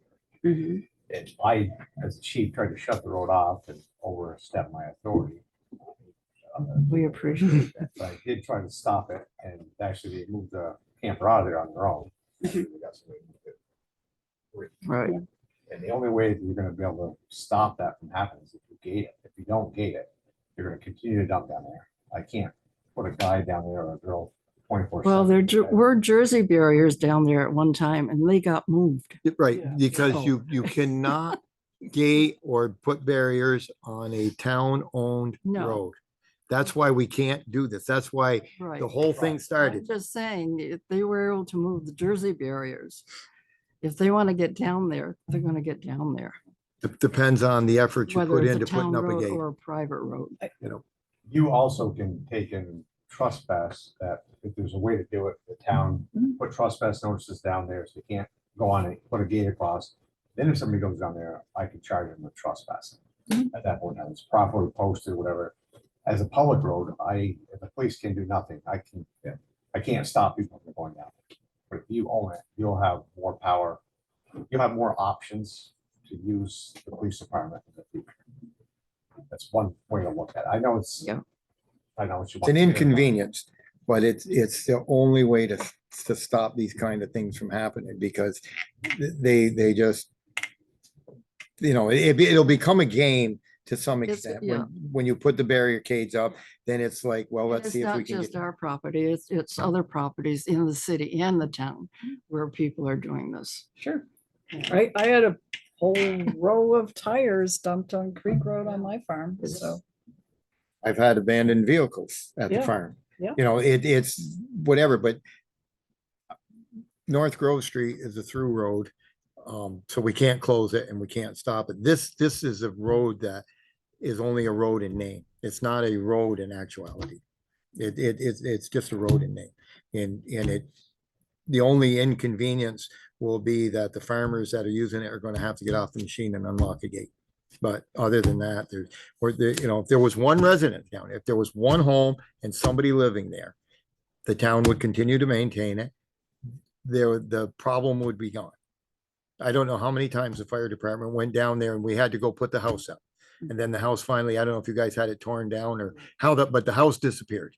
But we were going down there pretty frequently, Right. whoever was, I know. they're right. whatever. And so That's why there the was an house expense taken to down. the family Right. to get that taken Yeah. down. So, and it's unfortunate that you've had a couple of interested parties that the situations haven't panned out for you. I'm not sure why, but the right party will come along. I don't think this would. Hopefully, yeah. to bring more businesses into It the actually, yes, taxes. right. Hopefully, Or housing. or housing, Housing. apartments we need. Okay, well, if there's nothing further, I think that concludes our hearing on giving up Dyer Road as a town road. The select board will deliberate.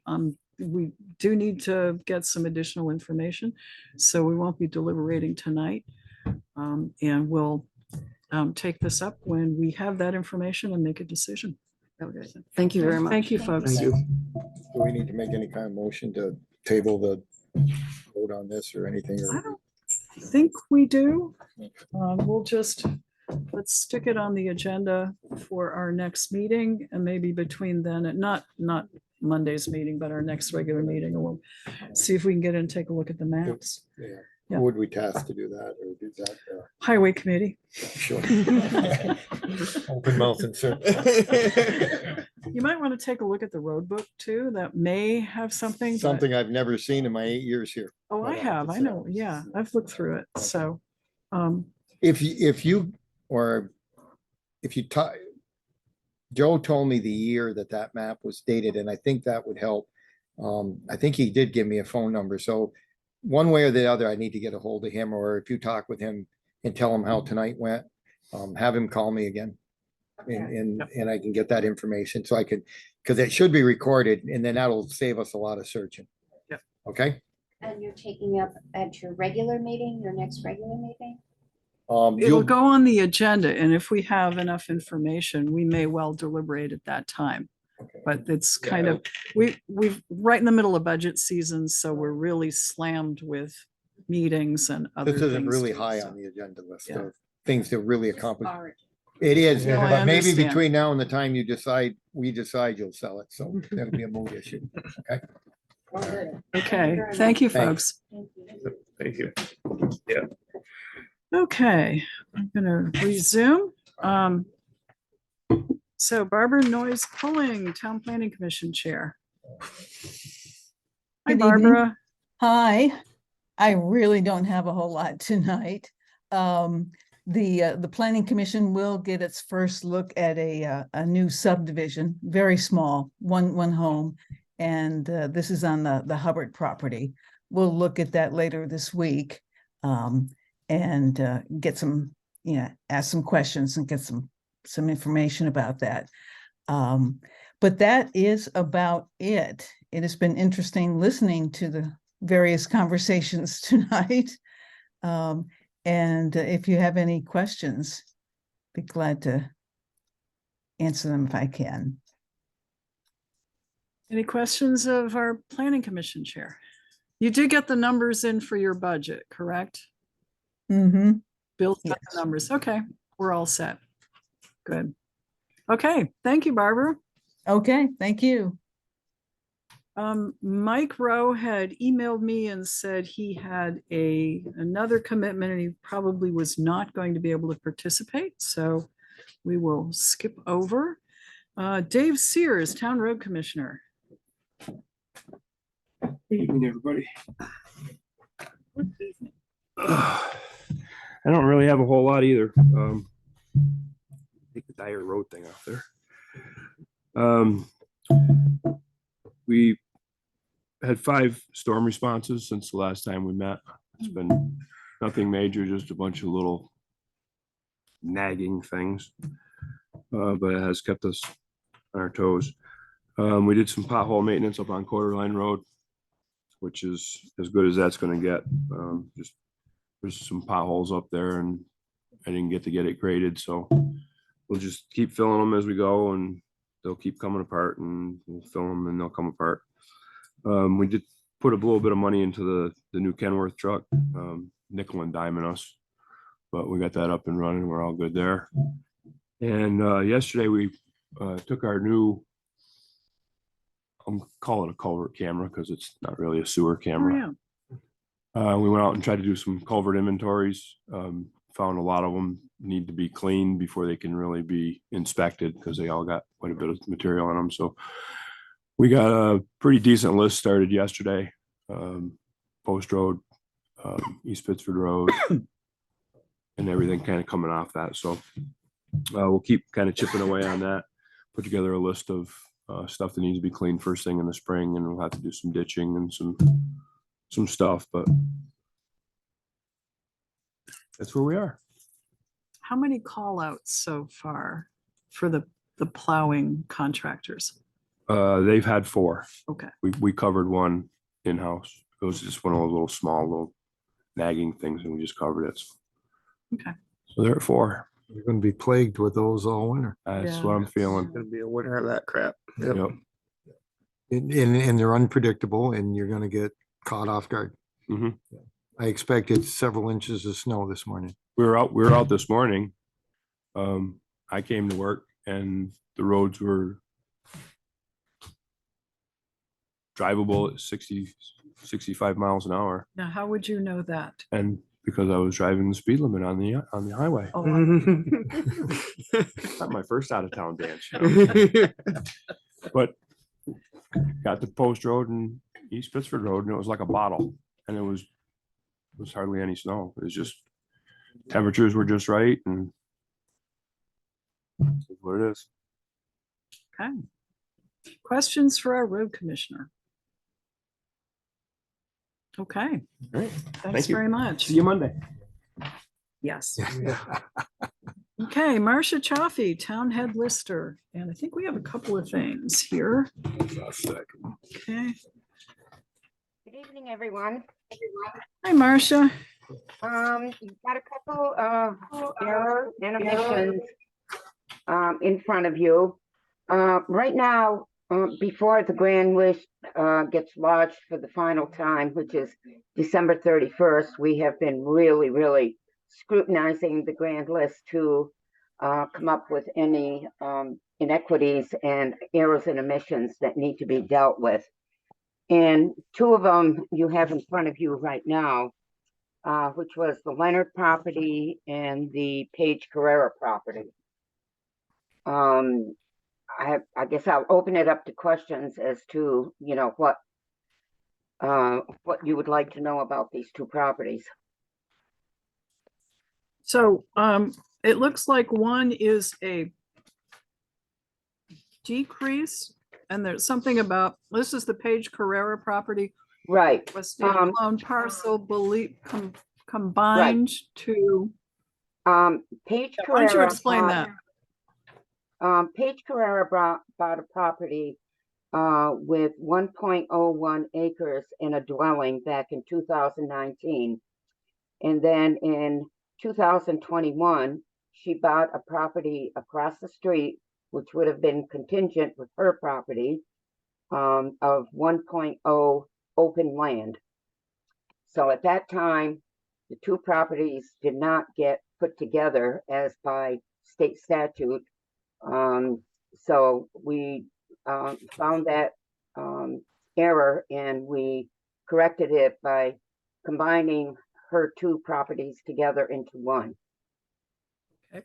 And that results in a decrease in the grand list value of $553. Correct, because she was actually paying double municipal tax rates for both pieces of property.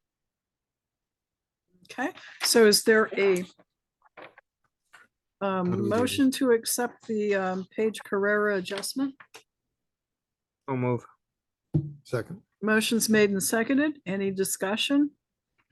Questions? All in favor, please say aye. Aye. Yeah.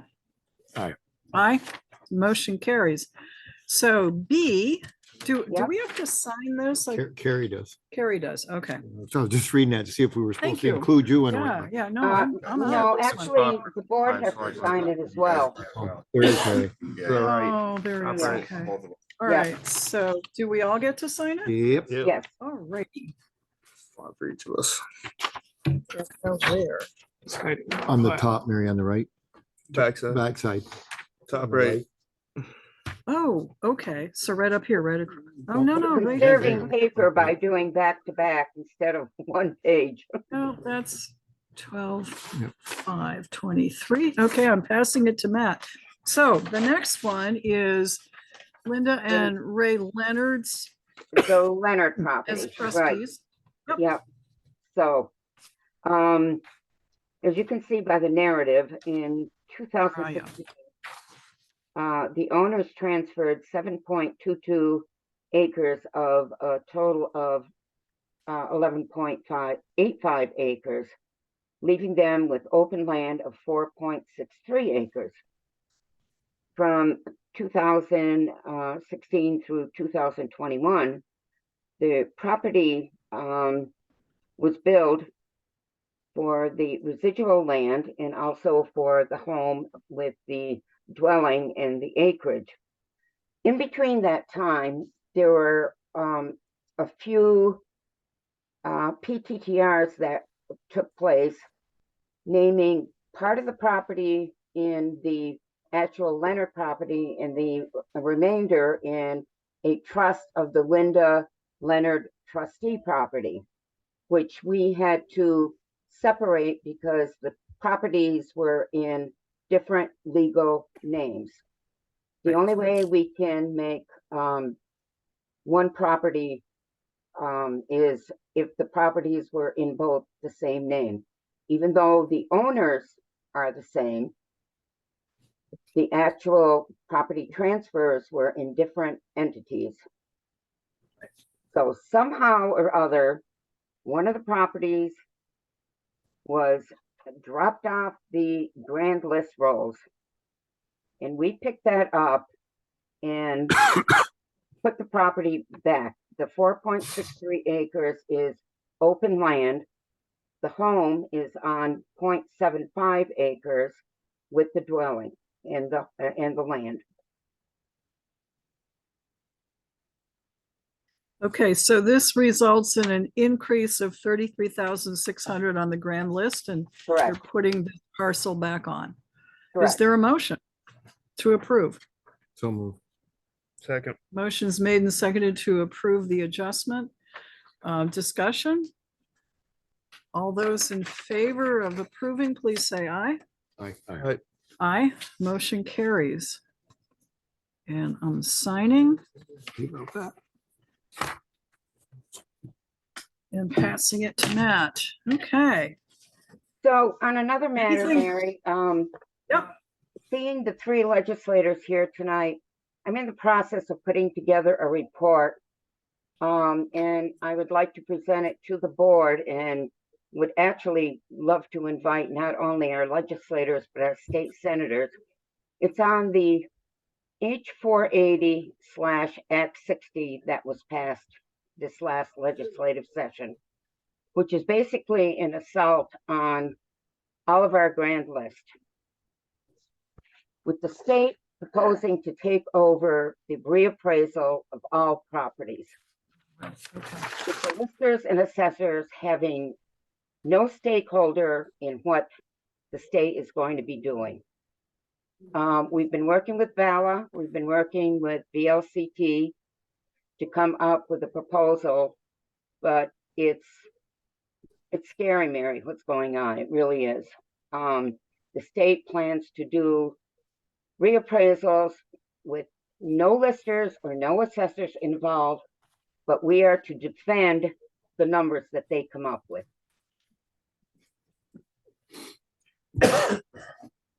State of Vermont at its best. Yeah. So you're putting together a report for us. Correct. And when should we plan on you would want us to take some action perhaps? Well, I would like to see the board take some action in favor of what we propose, which is to plan to have listers and assessors as part of the stakeholders in the process of putting together this plan to take over the reappraisal of all properties. So when might you have that report to us? I could have it for you for the next select board meeting. Okay, all right. Yeah. So I'm asking Bill to put that on the agenda, and if you could get it to us, it can go in our packet if you get it to Bill by Thursday morning before our next meeting. Oh, absolutely. I've got it all almost done. We've got a statement from VALA. We have a statement from VLCT, which I will combine into the report and propose it to the full board. Okay. And obviously, if you want to send that report to our elected representatives and let them know it's going to be on our Correct. agenda. I have there's already certainly done that to come. previously before, while the bill was being introduced. And sad to say, I got very little response. Okay. And yeah, but now that the bill has passed, I can tell you, it's a real assault on our grand list. Oh, It's scary. well, I look forward to seeing what your report says. So Okay, thanks for doing that. yep, not a problem. So I will have that ready for you for the next select board meeting. Okay, good. Any questions for Marcia Chaffee, our head lister? No, anything else you want to bring to us, Marcia? No, I guess that's it for tonight. Okay, thank you very much. Have a good You're rest of welcome. your evening. Yep, thank you. Okay, Chris Clark, Town Fire Chief. Good evening. I only had one thing planned for tonight. It was talk about the pickup truck. I didn't get all the pricing back yet, so really no point in talking about it. So I'll have it for the next meeting. Hopefully. Okay, good, thanks. We realized when the fire committee met, actually, it was a pretty small committee. It was me and Chief Clark.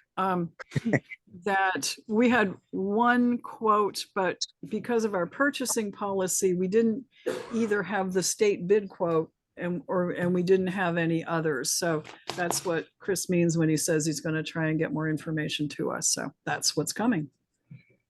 Okay, any questions of our town fire chief? All set?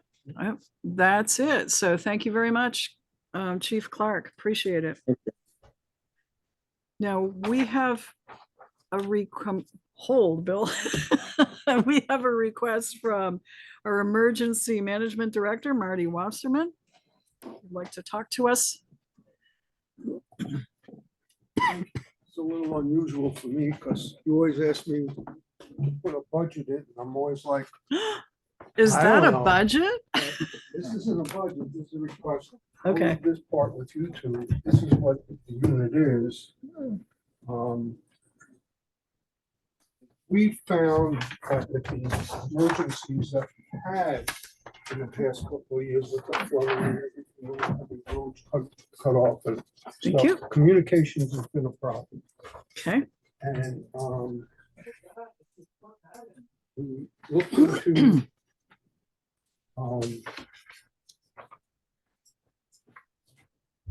we looked into radios that should be the ones that we could use to help cover this problem with communication. So instead of, these are professional two ways that they're using, you know, the UHF. There's a combination of both UHF and VHF, police frequencies and fire department frequencies. I've talked to the chief, both chiefs, about this. I was a little taken back at how expensive these are because I'm just used to dealing with amateur radio stuff. But this is a lot more than what my amateur radio equipment is. So it's a combination. It's actually two radio chassis and one control head. Could have two chassis and two control heads, but it's like, where am I going to put them? Are these for your personal vehicle, Marty? Well, this is going to go, emergency management does not have a vehicle assigned to it. So what I'm asking for is these radios to be owned by the town and to be used by the emergency management director, whoever that may be, and the emergency management coordinator, whoever that may be. So these radios are expensive, and I said, woo, now I got to better ask so they can plan in a budget. So they're $4,749.16 per unit. Oh, okay. So that is what I'm asking to be, besides a few thousand more for, like you usually give me in case we have something, which we don't usually do. So you need 2 units to outfit one vehicle, is that what you're saying, or is it? Well, one vehicle does have, there's the part that I left over with them, it has a control or it has the, Yeah. Basically. that's the what it is. body of a Oh. UHF radio and the body of a VHF radio that gets mounted, but there's one control head. So it limits our usage because we can't talk on both. We can only use one at a time, but But it for our allows you to purposes, I think that's fine. So these Uh, are, you're looking for basically two mobile VHF, UHF setups Combination systems, for two vehicles. right? If at some time we wind up somehow, let's say an old police car, they're not gonna be using, becomes our emergency management vehicle, then it could be moved into that. Put in Mike's Ranger. So We could put it in the Ford Ranger up at Northwood. You just have to get Have it in the back seat. Yeah. So,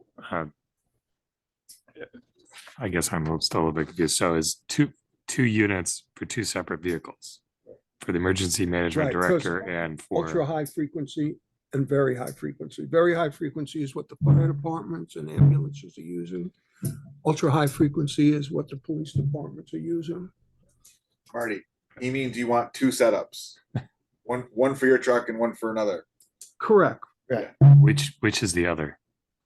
Well, it'll be the Right, emergency Bill, management he's coordinator. coordinator. The coordinator and director, that's the two titles? Yes, yes, Okay, Okay. so it's double this number is what we need to know. correct. Okay. Yes. Okay, so this is, you're asking us to put this in the budget so that we would purchase it after July 1st next year? You don't have the money in your budget now. No, we don't. I was just looking at the line. Yeah. Yeah. Okay. All right. And I So- knew you were starting to talk budgets, so. Yes, This is the good. perfect time. Yes. Do you- Who wants to keep this? Do you need to, do you want to keep the paperwork, Marty, or do you have copies? Well, for I've got, I can make more copies, so. okay. don't. I'll throw it in my desk for the budget meeting. We've got a budget meeting coming up Let's do this one Monday, together. so we will consider, and as we're working through the general budget, because you come under that. And if you're here, well, either way, we'll do it, but if you're here, or you shouldn't be able to make it, emergency manager, last year, we budgeted for $3,000. I think I used it.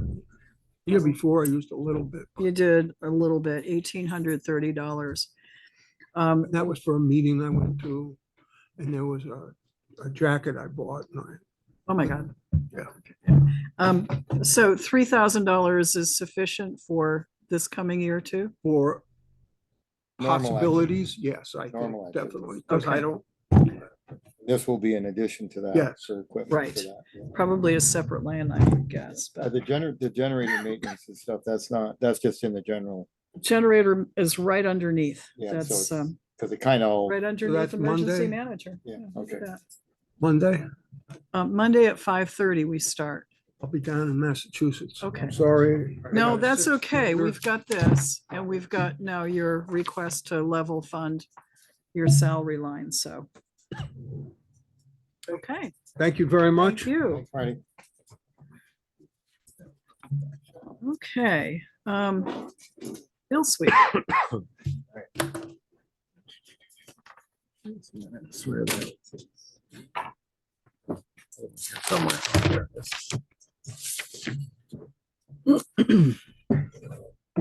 Good evening. Good evening.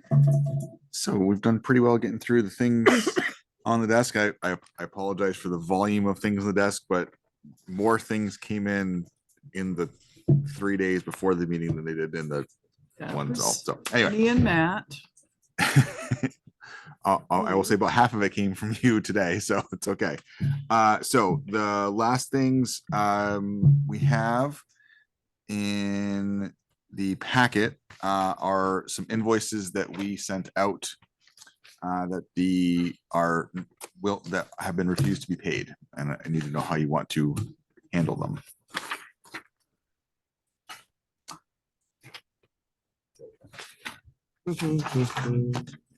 So, anyway. Any explanation, Bill, as to why not? that you It did not- convey to us in an It open didn't come meeting? to me directly. The information, so Oh, the, well, it came to me through another party, but basically that they didn't feel they needed to, they didn't feel they needed to pay for it. It should be provided. I think that we have determined in years past mhm. that the delinquent tax collector's job is a, I don't want to, self-employed job, and it's not part, in any part of the town's operating budget, and that whatever requirements or needs are on them. That's the way I thought this was always done. So is there a motion? As to what, resend the bill, or tell him he's gonna pay? I don't know. I mean, that's part of it. I mean, the equipment is, This is just software. yeah, just software. It's a licensing fee. Right. And I can know what the argument is, well, I can't do my job without it, but it's an expense that goes with your job. So we either resend them or do whatever, or In the past, have we paid this for any other delinquent tax collector? No. no, Okay. they always pay. Not to my knowledge, no. Okay. Jim paid it himself, as I understood. Jim purchased his own remote access software, and he paid for the Microsoft license. When Jim left, he wanted to keep his remote access software, so he kept it. So Don asked me to put him on the one we used here, which was fine, but now they're up for renewal, and Okay, that's what they well, cost. So He needs to pay. That's, Yeah.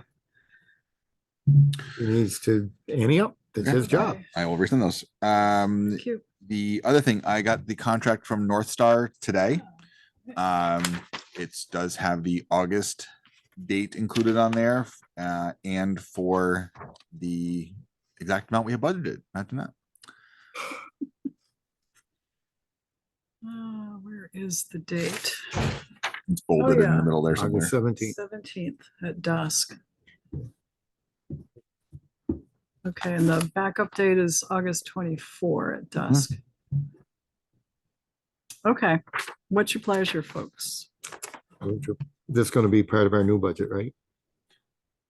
No, this is part of the current one right now. Really? Did we budget for it? I think we. 12.5, yeah. Because we were Oh. probably figuring that it was gonna, So I got to see how we did it. how the heck because does that work? That we have the money we paid for the display we had at the townwide celebration. We paid for that earlier in the year, right, because we anticipated having it earlier in the year. right, but don't we get a discount if we pay for it, like? No, there's no discount. You Not get anymore? you get more fireworks. You get more We don't fireworks, get okay. money off. It's We like get a more discount. fireworks. Yes, yes. It's like a So, right. there's Okay. money in the current budget Correct. for the display on the 17th. Right, because we always are paying for it earlier in the year. So I we thought pay we for it July one 4th, fiscal year, which we we- watch it another. I know, but it's July 4th, which is always in the next But it's fiscal not year. July 4th. But we pay for it before the event. Yes, That's why it's in. to secure that. We always pay for early to secure the date. Right. Grab So the wrong book this is again. So we have enough money in the budget to pay have this. exactly the amount of money we need. Oh, It's imagine got its that. very own line. So It does have its own line, and I'm looking at well, proposed budget 23-24, Yeah, that's the one we're in. 7,500. really, Yeah, I was just looking at it on this sheet. I thought we put it at 12.5.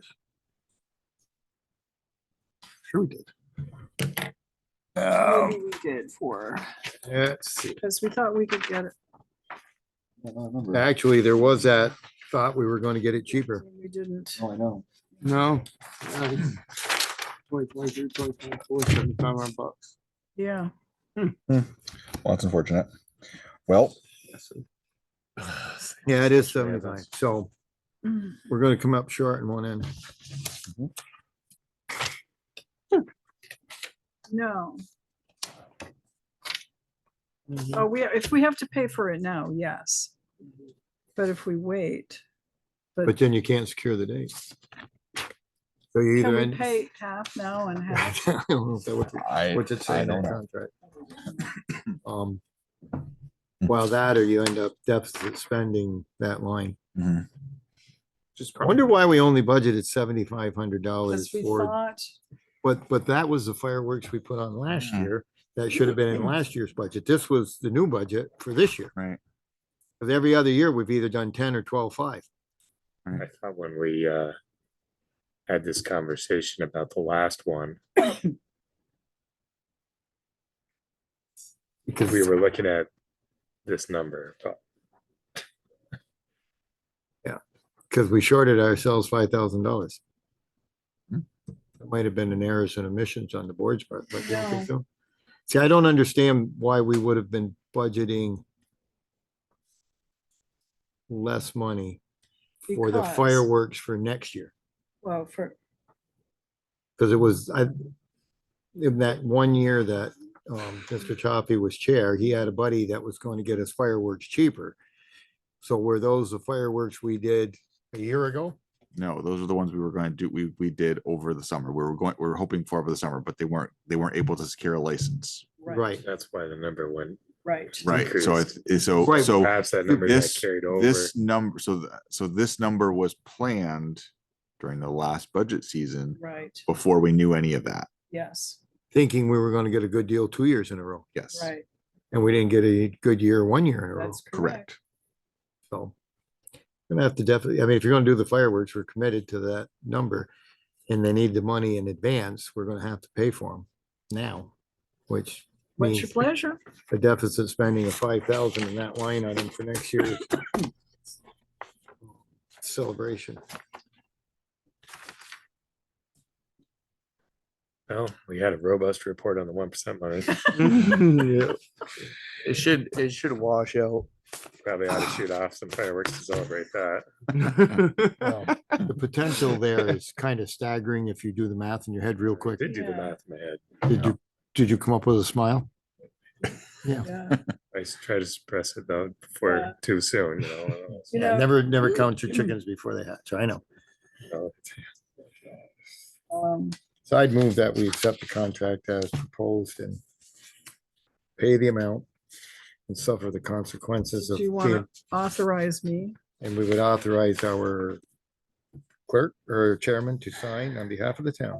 Clerk could sign if he No, wanted. to. no, I don't want to. Yeah, sure, I get to deficit spend, I'm sure. authorized. I'm asking the board to authorize us to deficit spend. Yeah, and I'm gonna second it.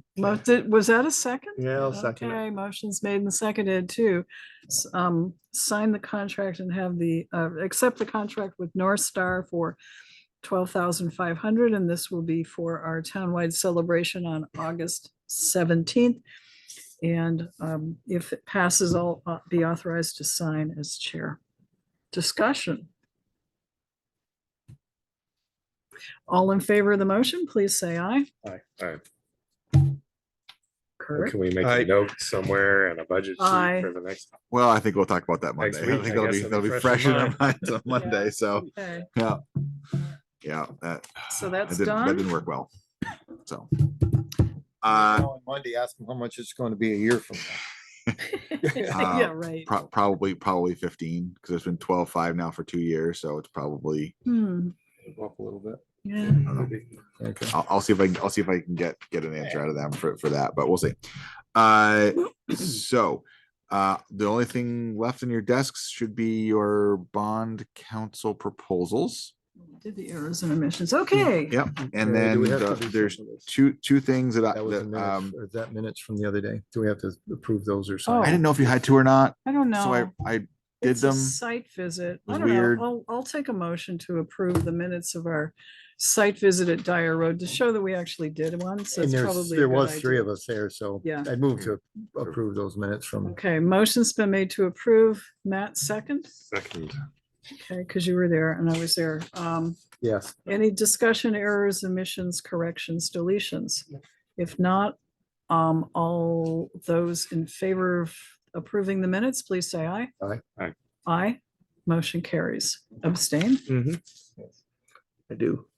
You didn't miss anything. So Well, along the There you same go. lines, we've got the rec committee ones, we're in here again.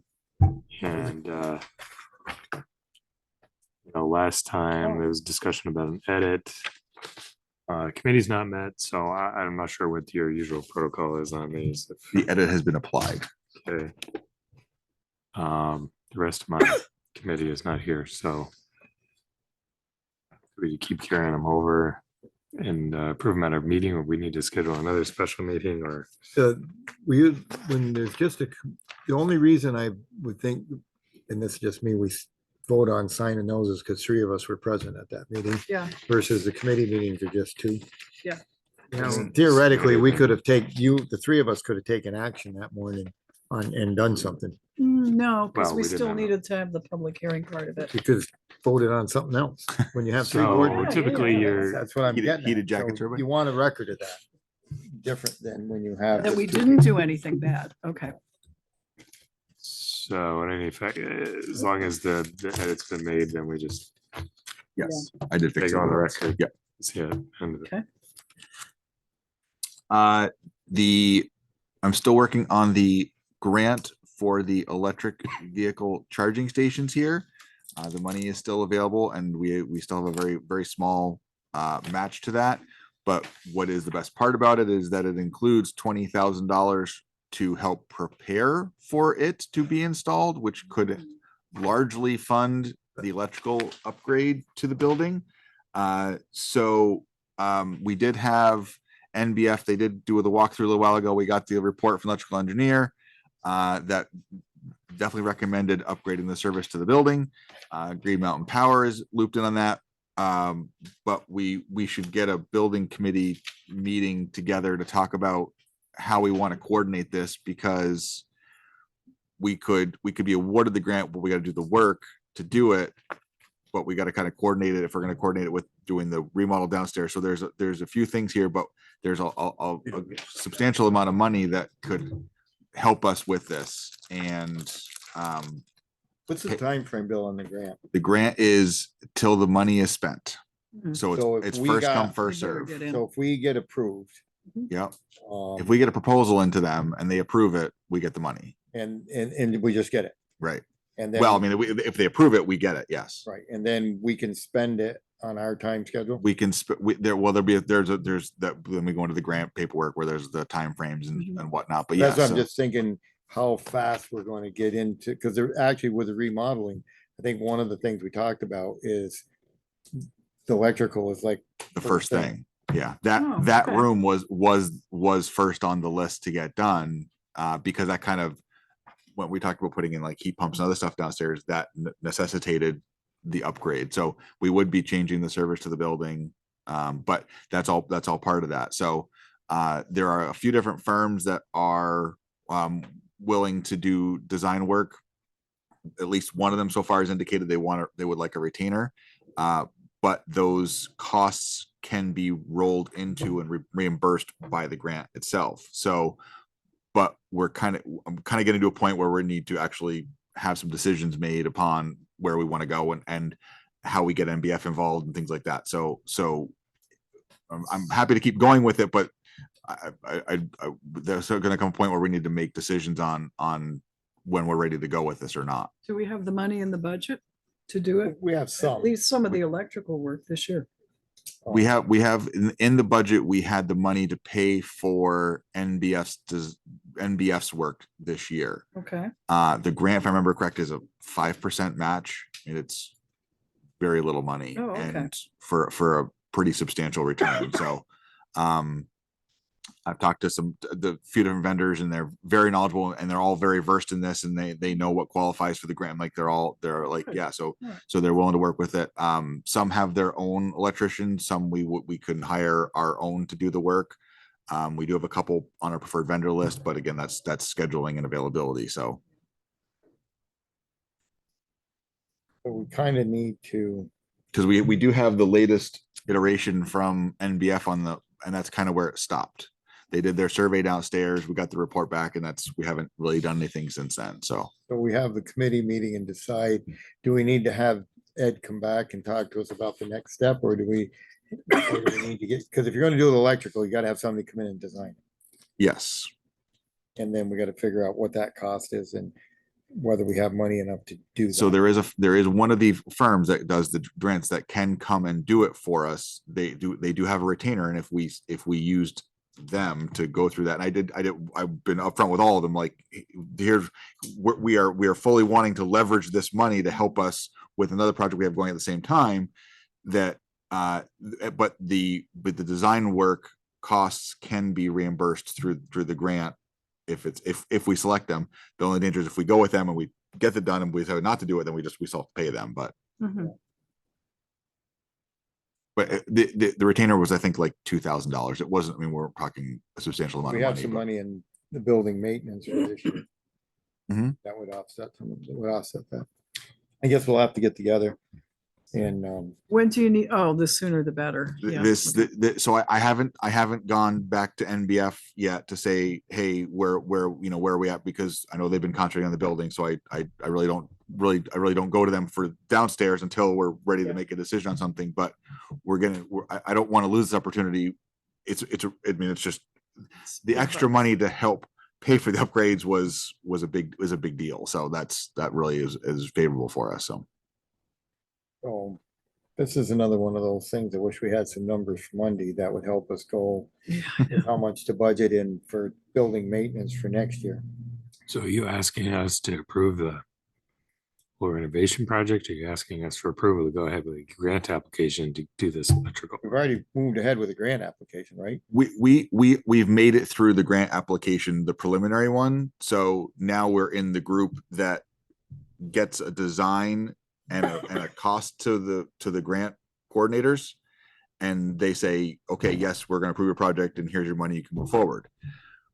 They will do that until the money runs out.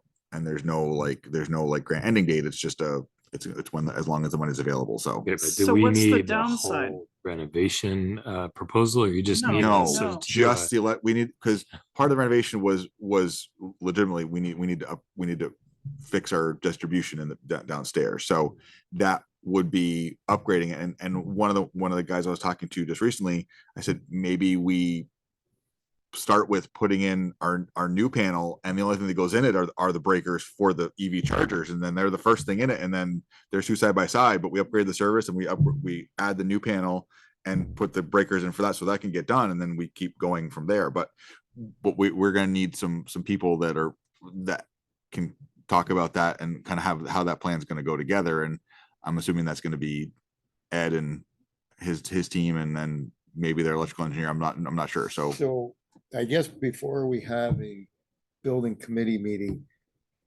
maybe if you reach out to Ed and share this information of the grant and where we are. Okay. And what the proposed upside of the 20 grand to upgrade it, and then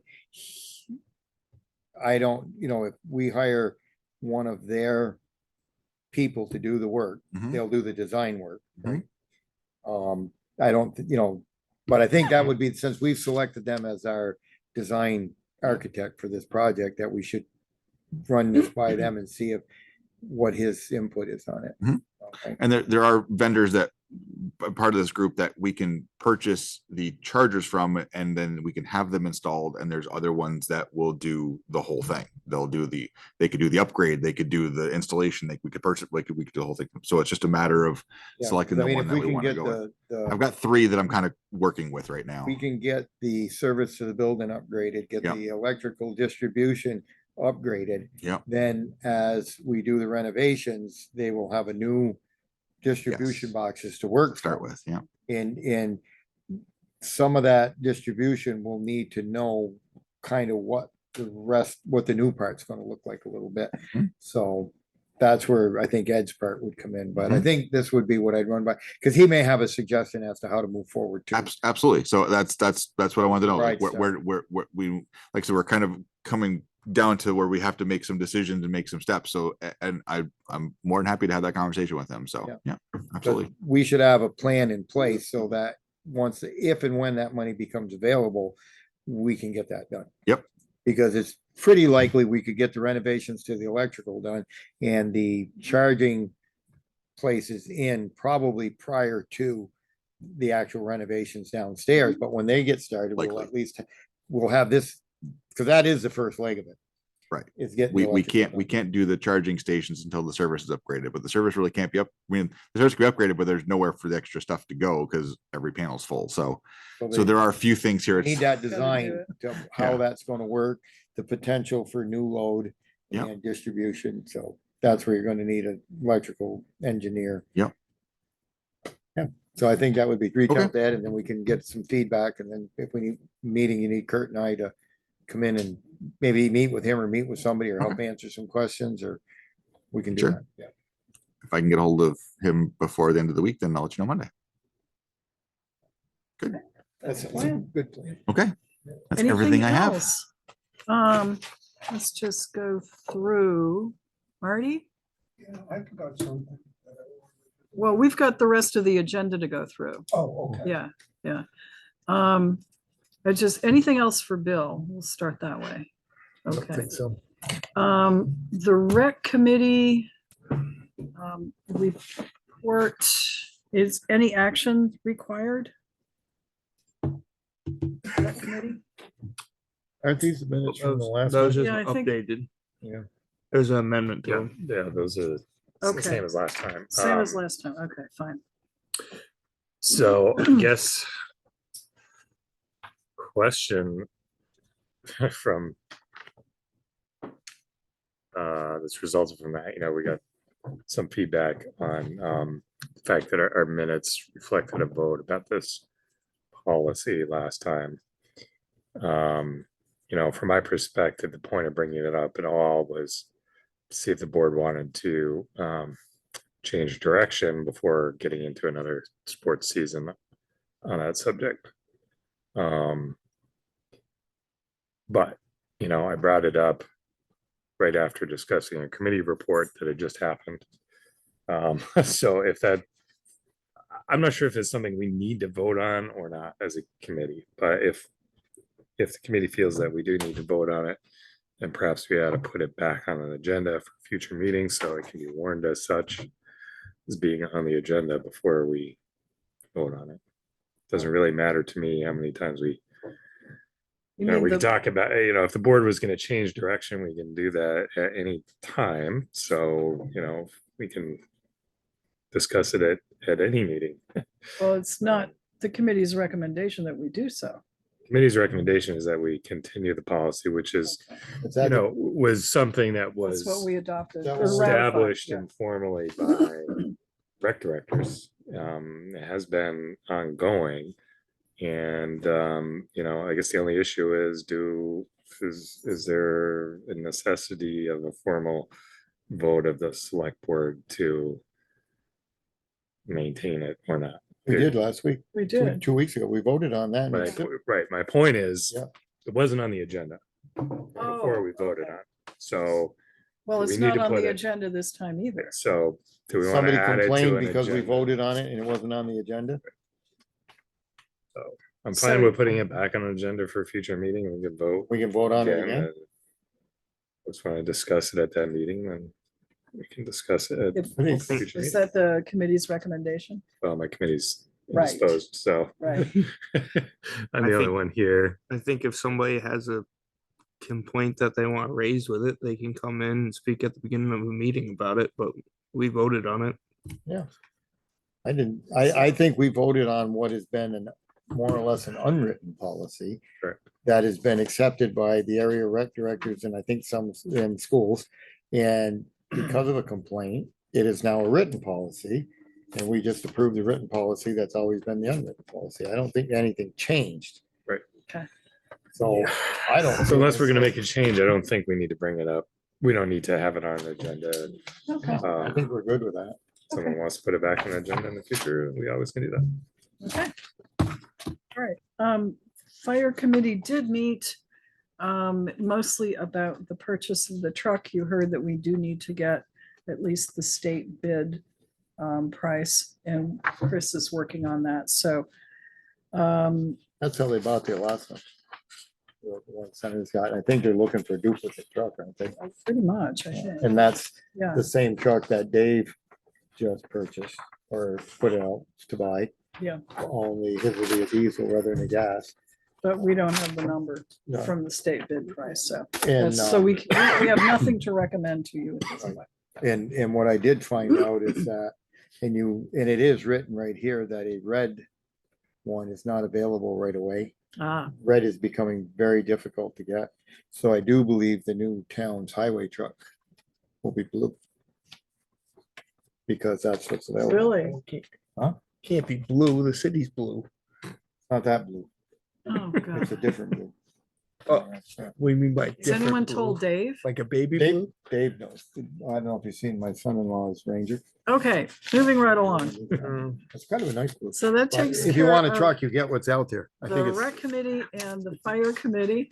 that blue. Board to I mean, I hear would've liked testimony to on know. Dyer Road under action available. needed. We did that.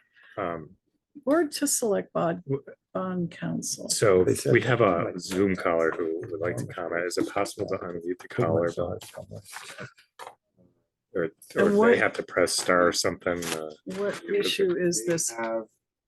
They have to wait to press it, but they will, if that, is that the call-in person? Yes. They need to identify themselves before they can speak at a public meeting. So they can do it, but we have to have it on name for the record, so. I don't know how they can be your communication with them or. They are muted right now. There we go. Okay. Looks like the box has lit up. Yes. Can I, is it okay to speak? Bridget. Well, we need to know who you are, please. Yep. So my name is Bridget Remington. I'm here on behalf of a minor resident of Rutland Town. And I had requested that I be able to address the select board during an executive session because the information I have to share is protected by FERPA. And I know that it needed to, Mary expressed that it had to be voted on. And it Anytime had to do with a policy that was recently, so I just wanted to see if it would be possible to have the select board vote on that so that it could move to executive session so I could address the select board about a minor. This concerns the policy from the rec committee that we just reviewed. And we cannot go into executive session to discuss a policy. Correct. But to Right, it's not about Going that. to You guys were executive to talking receive about a, information. Yep, sorry, go ahead, Bridget. right, this was about allowing a minor to speak. And what that minor would be talking about would be FERPA protected. And how is that related to a policy? I'm not making the connection. It isn't, so what you guys were talking about was a community complaint. I'm unaware of a complaint.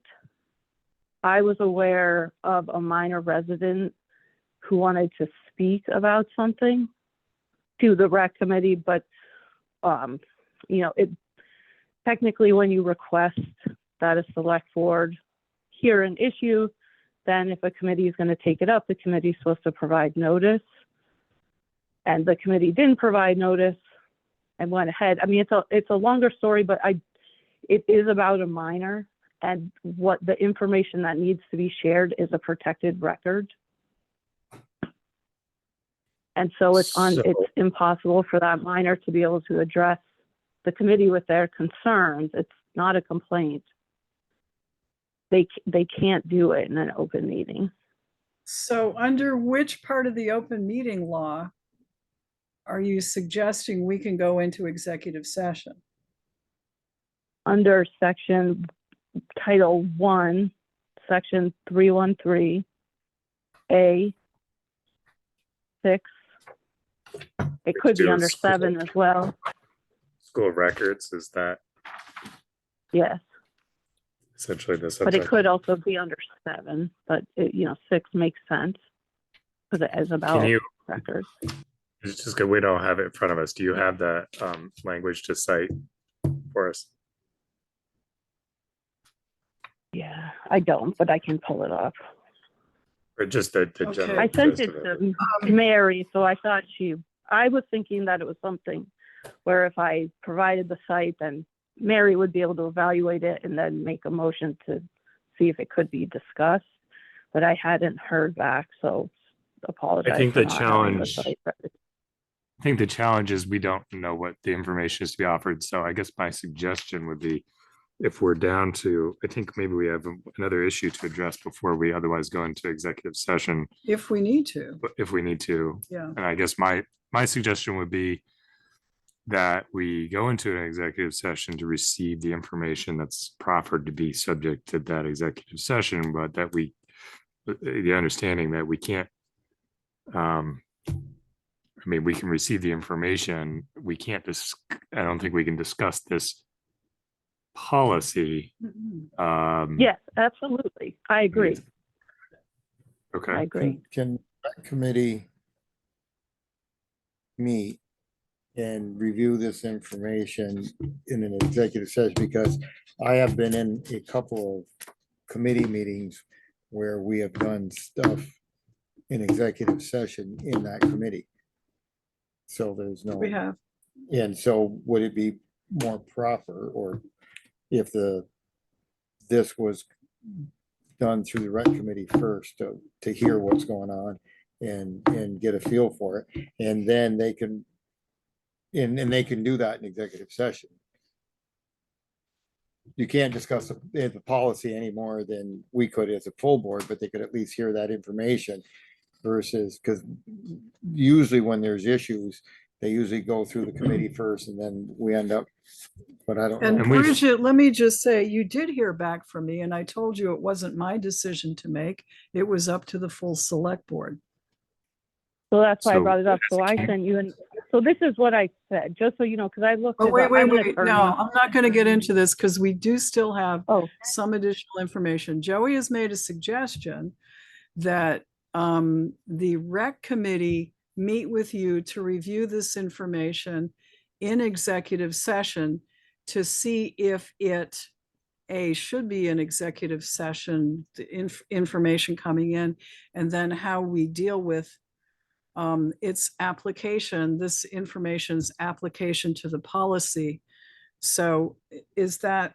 I'll make that a motion. Okay. That we go that, follow our All right, policy. so that's a motion. Is there a second to the motion? I'd second that. All right, motion's made and seconded to send this to the Recreation Committee to afford the opportunity for this executive session discussion. So, okay, so discussion. Yeah, okay, I guess yes. Yeah. by way of discussion, I guess my question to Bridget would be what, if any, at this point there is for time sensitivity on this, because None, because we've had that's why some we trouble requested. coordinating. Yeah. Just a second, Bridget. So we've had some Yeah. some issues coordinating everyone's schedules up to this point to get everyone together. I don't know when Sharon will be available. And as we've told Bridget, we've got a bunch of budget meetings coming up and stuff. So I don't think it's something that the committee is going to be able to take up again this month. So from my perspective, I'm somewhat inclined to just deal with it while Bridget's here. Unless in doing a committee executive session, I don't know if we can involve Mike Rowe in that, or if Bridget intends for Mike Rowe to be involved because he's not here either. So I guess those are questions to you, Bridget. I mean, timing wise, the minor requested to be able to address this almost more than a year ago in September of 2022, and waited really patiently and kept following up. And so and now it's already in place. It was rushed through, for which, I don't understand what happened process wise, but the minor Rutland Town resident was just waiting. So it will be no different to wait, or as long as that person knows they can speak, whenever that time is the time. I believe on behalf of that minor, I represented an email that we requested for the rec committee to wait on the policy until after the holidays because we became aware of Sharon's surgery. And then the committee chose not to do that and decided to hold the meeting on the 21st and then send it to the select board on the 21st without notifying the minor.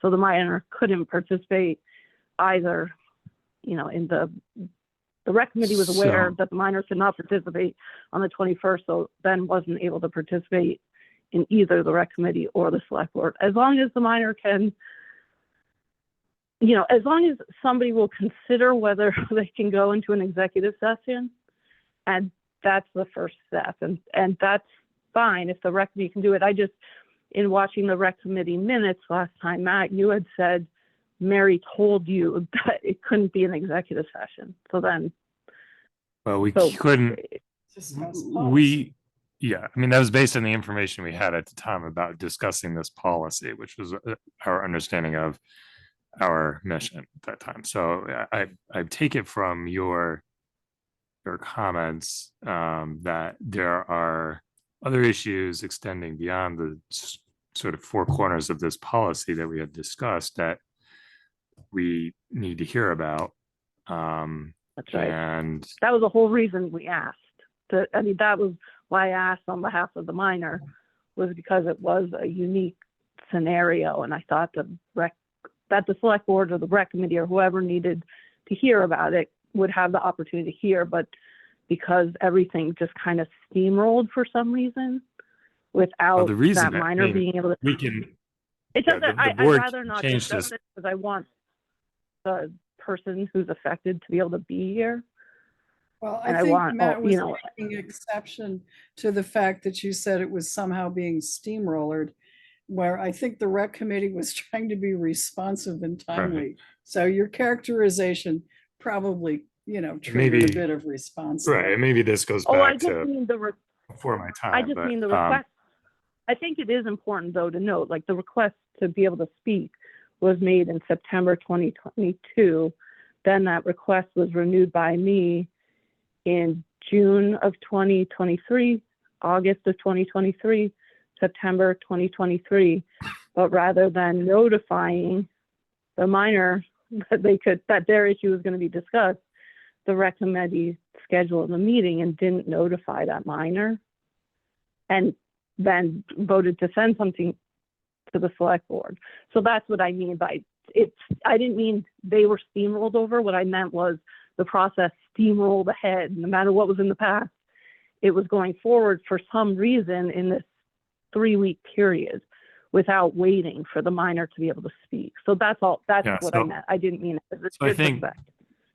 some of that information maybe didn't make its way to the committee. My understanding initially was we were being asked to review the policy, which we did. We were then asked to have another meeting to review it again with everyone, with participation, which we tried to do. And part of what we were trying to do was be responsive, number one in general, but also number two, and to the sports schedule. Now, so as I mentioned earlier, you know, the board can decide to change this policy at any time, but you know, the position is right now that the policy is continuing for this current season. I'm happy to discuss it, you know, now in executive session, or not to discuss, to receive the information, I guess, that's being proffered in executive session or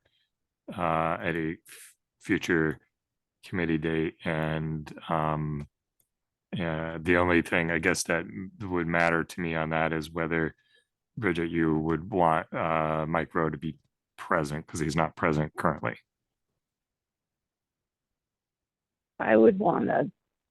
I'd probably want to confer with the other people. So it sounds like then I maybe we mean, want based on to.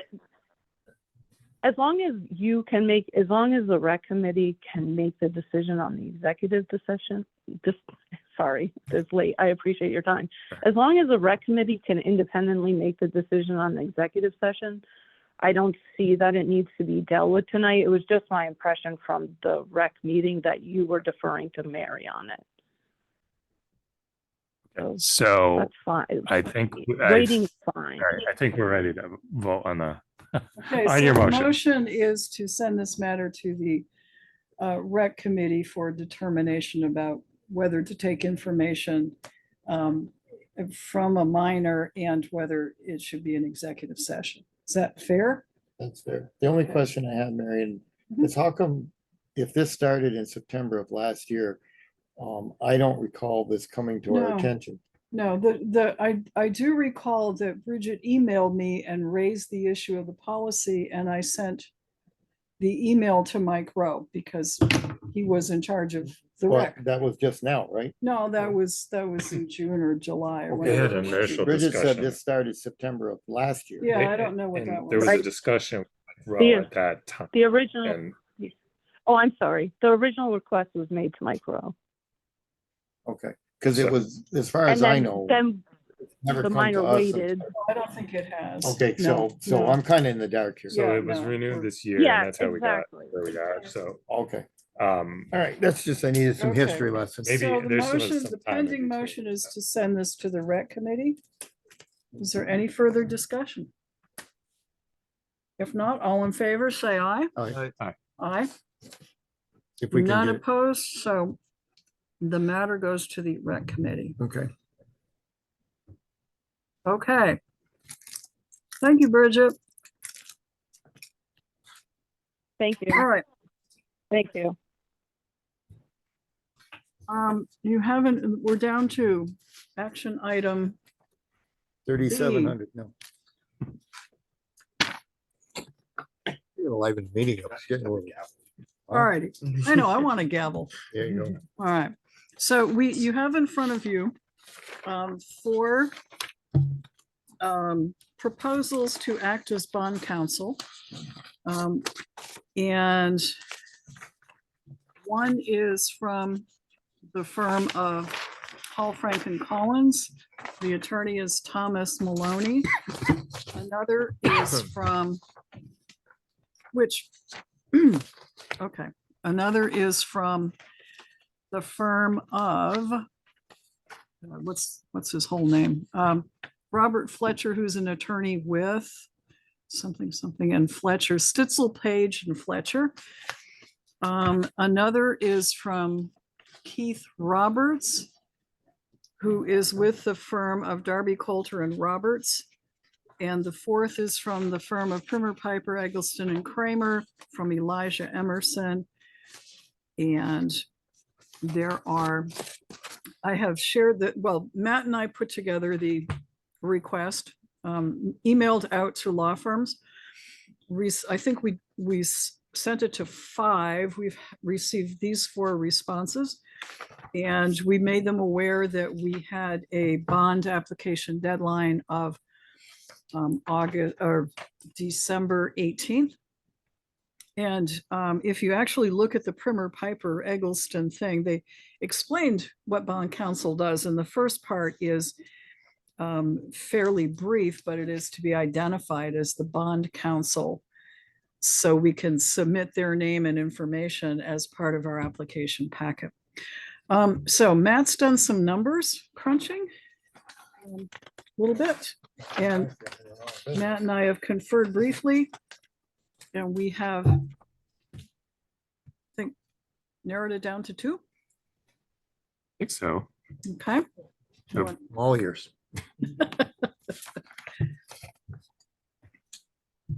All right. Well, so he doesn't seem to want to speak. So I can elaborate. we've eliminated 2. Let's start that way. The most expensive one appears to be from Keith Roberts at Darby, Coulter and Roberts. Initially, he was basing the fee on a percentage of what the bond was. So he had $6,250. When we said that a lot of the stuff was in place, he came up with a fee of $5,000. That's the high one. We also eliminated Paul, Frank, and Collins. And that was because they were also slightly higher, and I'm looking for, I had all of these notes, That was 4,500. 4,500. None of these, I mean, Right, these are. we didn't know what to expect going into this. I think it's fair to say, at least I didn't have. I have been no through this clue. Before. These are, for the most part, there's not a huge difference in Yeah. price. I'd say the first one was a little bit more of an outlier. The others are fairly close together, and they're all good firms. So I don't know that there's necessarily a wrong choice here. I was generally impressed by the promptness and thoroughness of the responses, and the reassurance that we got that this was all very doable in the time I know, it frame was like, phew. that we have in Okay. front of us. So it was all good. So the two that we have that we recommend to you, either one, is Robert Fletcher. That was the single email. And I will tell you, he was on the road, so he had to reply. He didn't put together a pretty letter. He just had to reply. And his current bond hourly rate is $2.25 an hour. He estimates about 15 to get the town from here to money in hand, plan on 15 hours or so. And I think I calculated that at what, 33.75. 33.75. And Primer Piper had it in two parts. The first was the very preliminary work to get the application in, and that cost was between 500 and 1,000. And the second part of that was to do the second phase after the application has been accepted, and that would be between 2,500 and 3,000. So their estimate is between $3,000 to $4,000. I will, full disclosure, Primer Piper and Bob Fletcher both have principals that have served on the board but are no longer on the Vermont Bar Association board. So at one time they were briefly my bosses. But I did get to know, and either one of these firms would be fine to work with. So I move that we hire Robert Fletcher to be our bond counsel for the purpose of securing the bond for the public safety building. Second. Motion's made and seconded to select Robert Fletcher. Any discussion? If not, all in favor, please say aye. Aye. And I'll vote yes, and no one opposed. So thank you all very much. We'll be in touch with him and start the process. So we have what, 13 days? We have 13 days, but apparently they weren't flustered at all by the fact that we were reaching out to them. It was like, yeah, this is what happens. Okay. I don't know. That's good to know. Yeah, really. No problem. Okay. They know what they're doing. They know They what they're doing. All right, action needed. C, we have talked about the change order to the public safety building, and we'll see the proposal for us to vote on next week. Executive session. I don't believe I have anything. Does any other member of the select board have an executive session matter? No? Marty, you had one thing before we wrapped? Yes, I totally forgot about it. Oh, no. There was some question about the sewer pump station up on up on 7 north of town. Oh, the Post Road, post. 7 Post Road. Yeah. And I had a little discussion, and the current chairman of the Rutland Town Garden Committee and her subordinate. Thank you. That's me. Yeah. We'll be working on that along with our other gardening that we've been doing. And we thought, and we're gonna take this to the Rutland Town seniors. And see if the Rutland Town seniors would like to do something in Rutland Town other than eat lunch. So I'm hoping to make a Rutland Town Garden Club. Oh, nice. Okay. And, but we'll take care of gardens out here. And if the committee that's supposed to be working on the monuments, ever gets that done, we'll work along with that. And There are also at least 3 master gardeners in town. Master gardeners or master gardener interns who would probably be very interested in joining forces.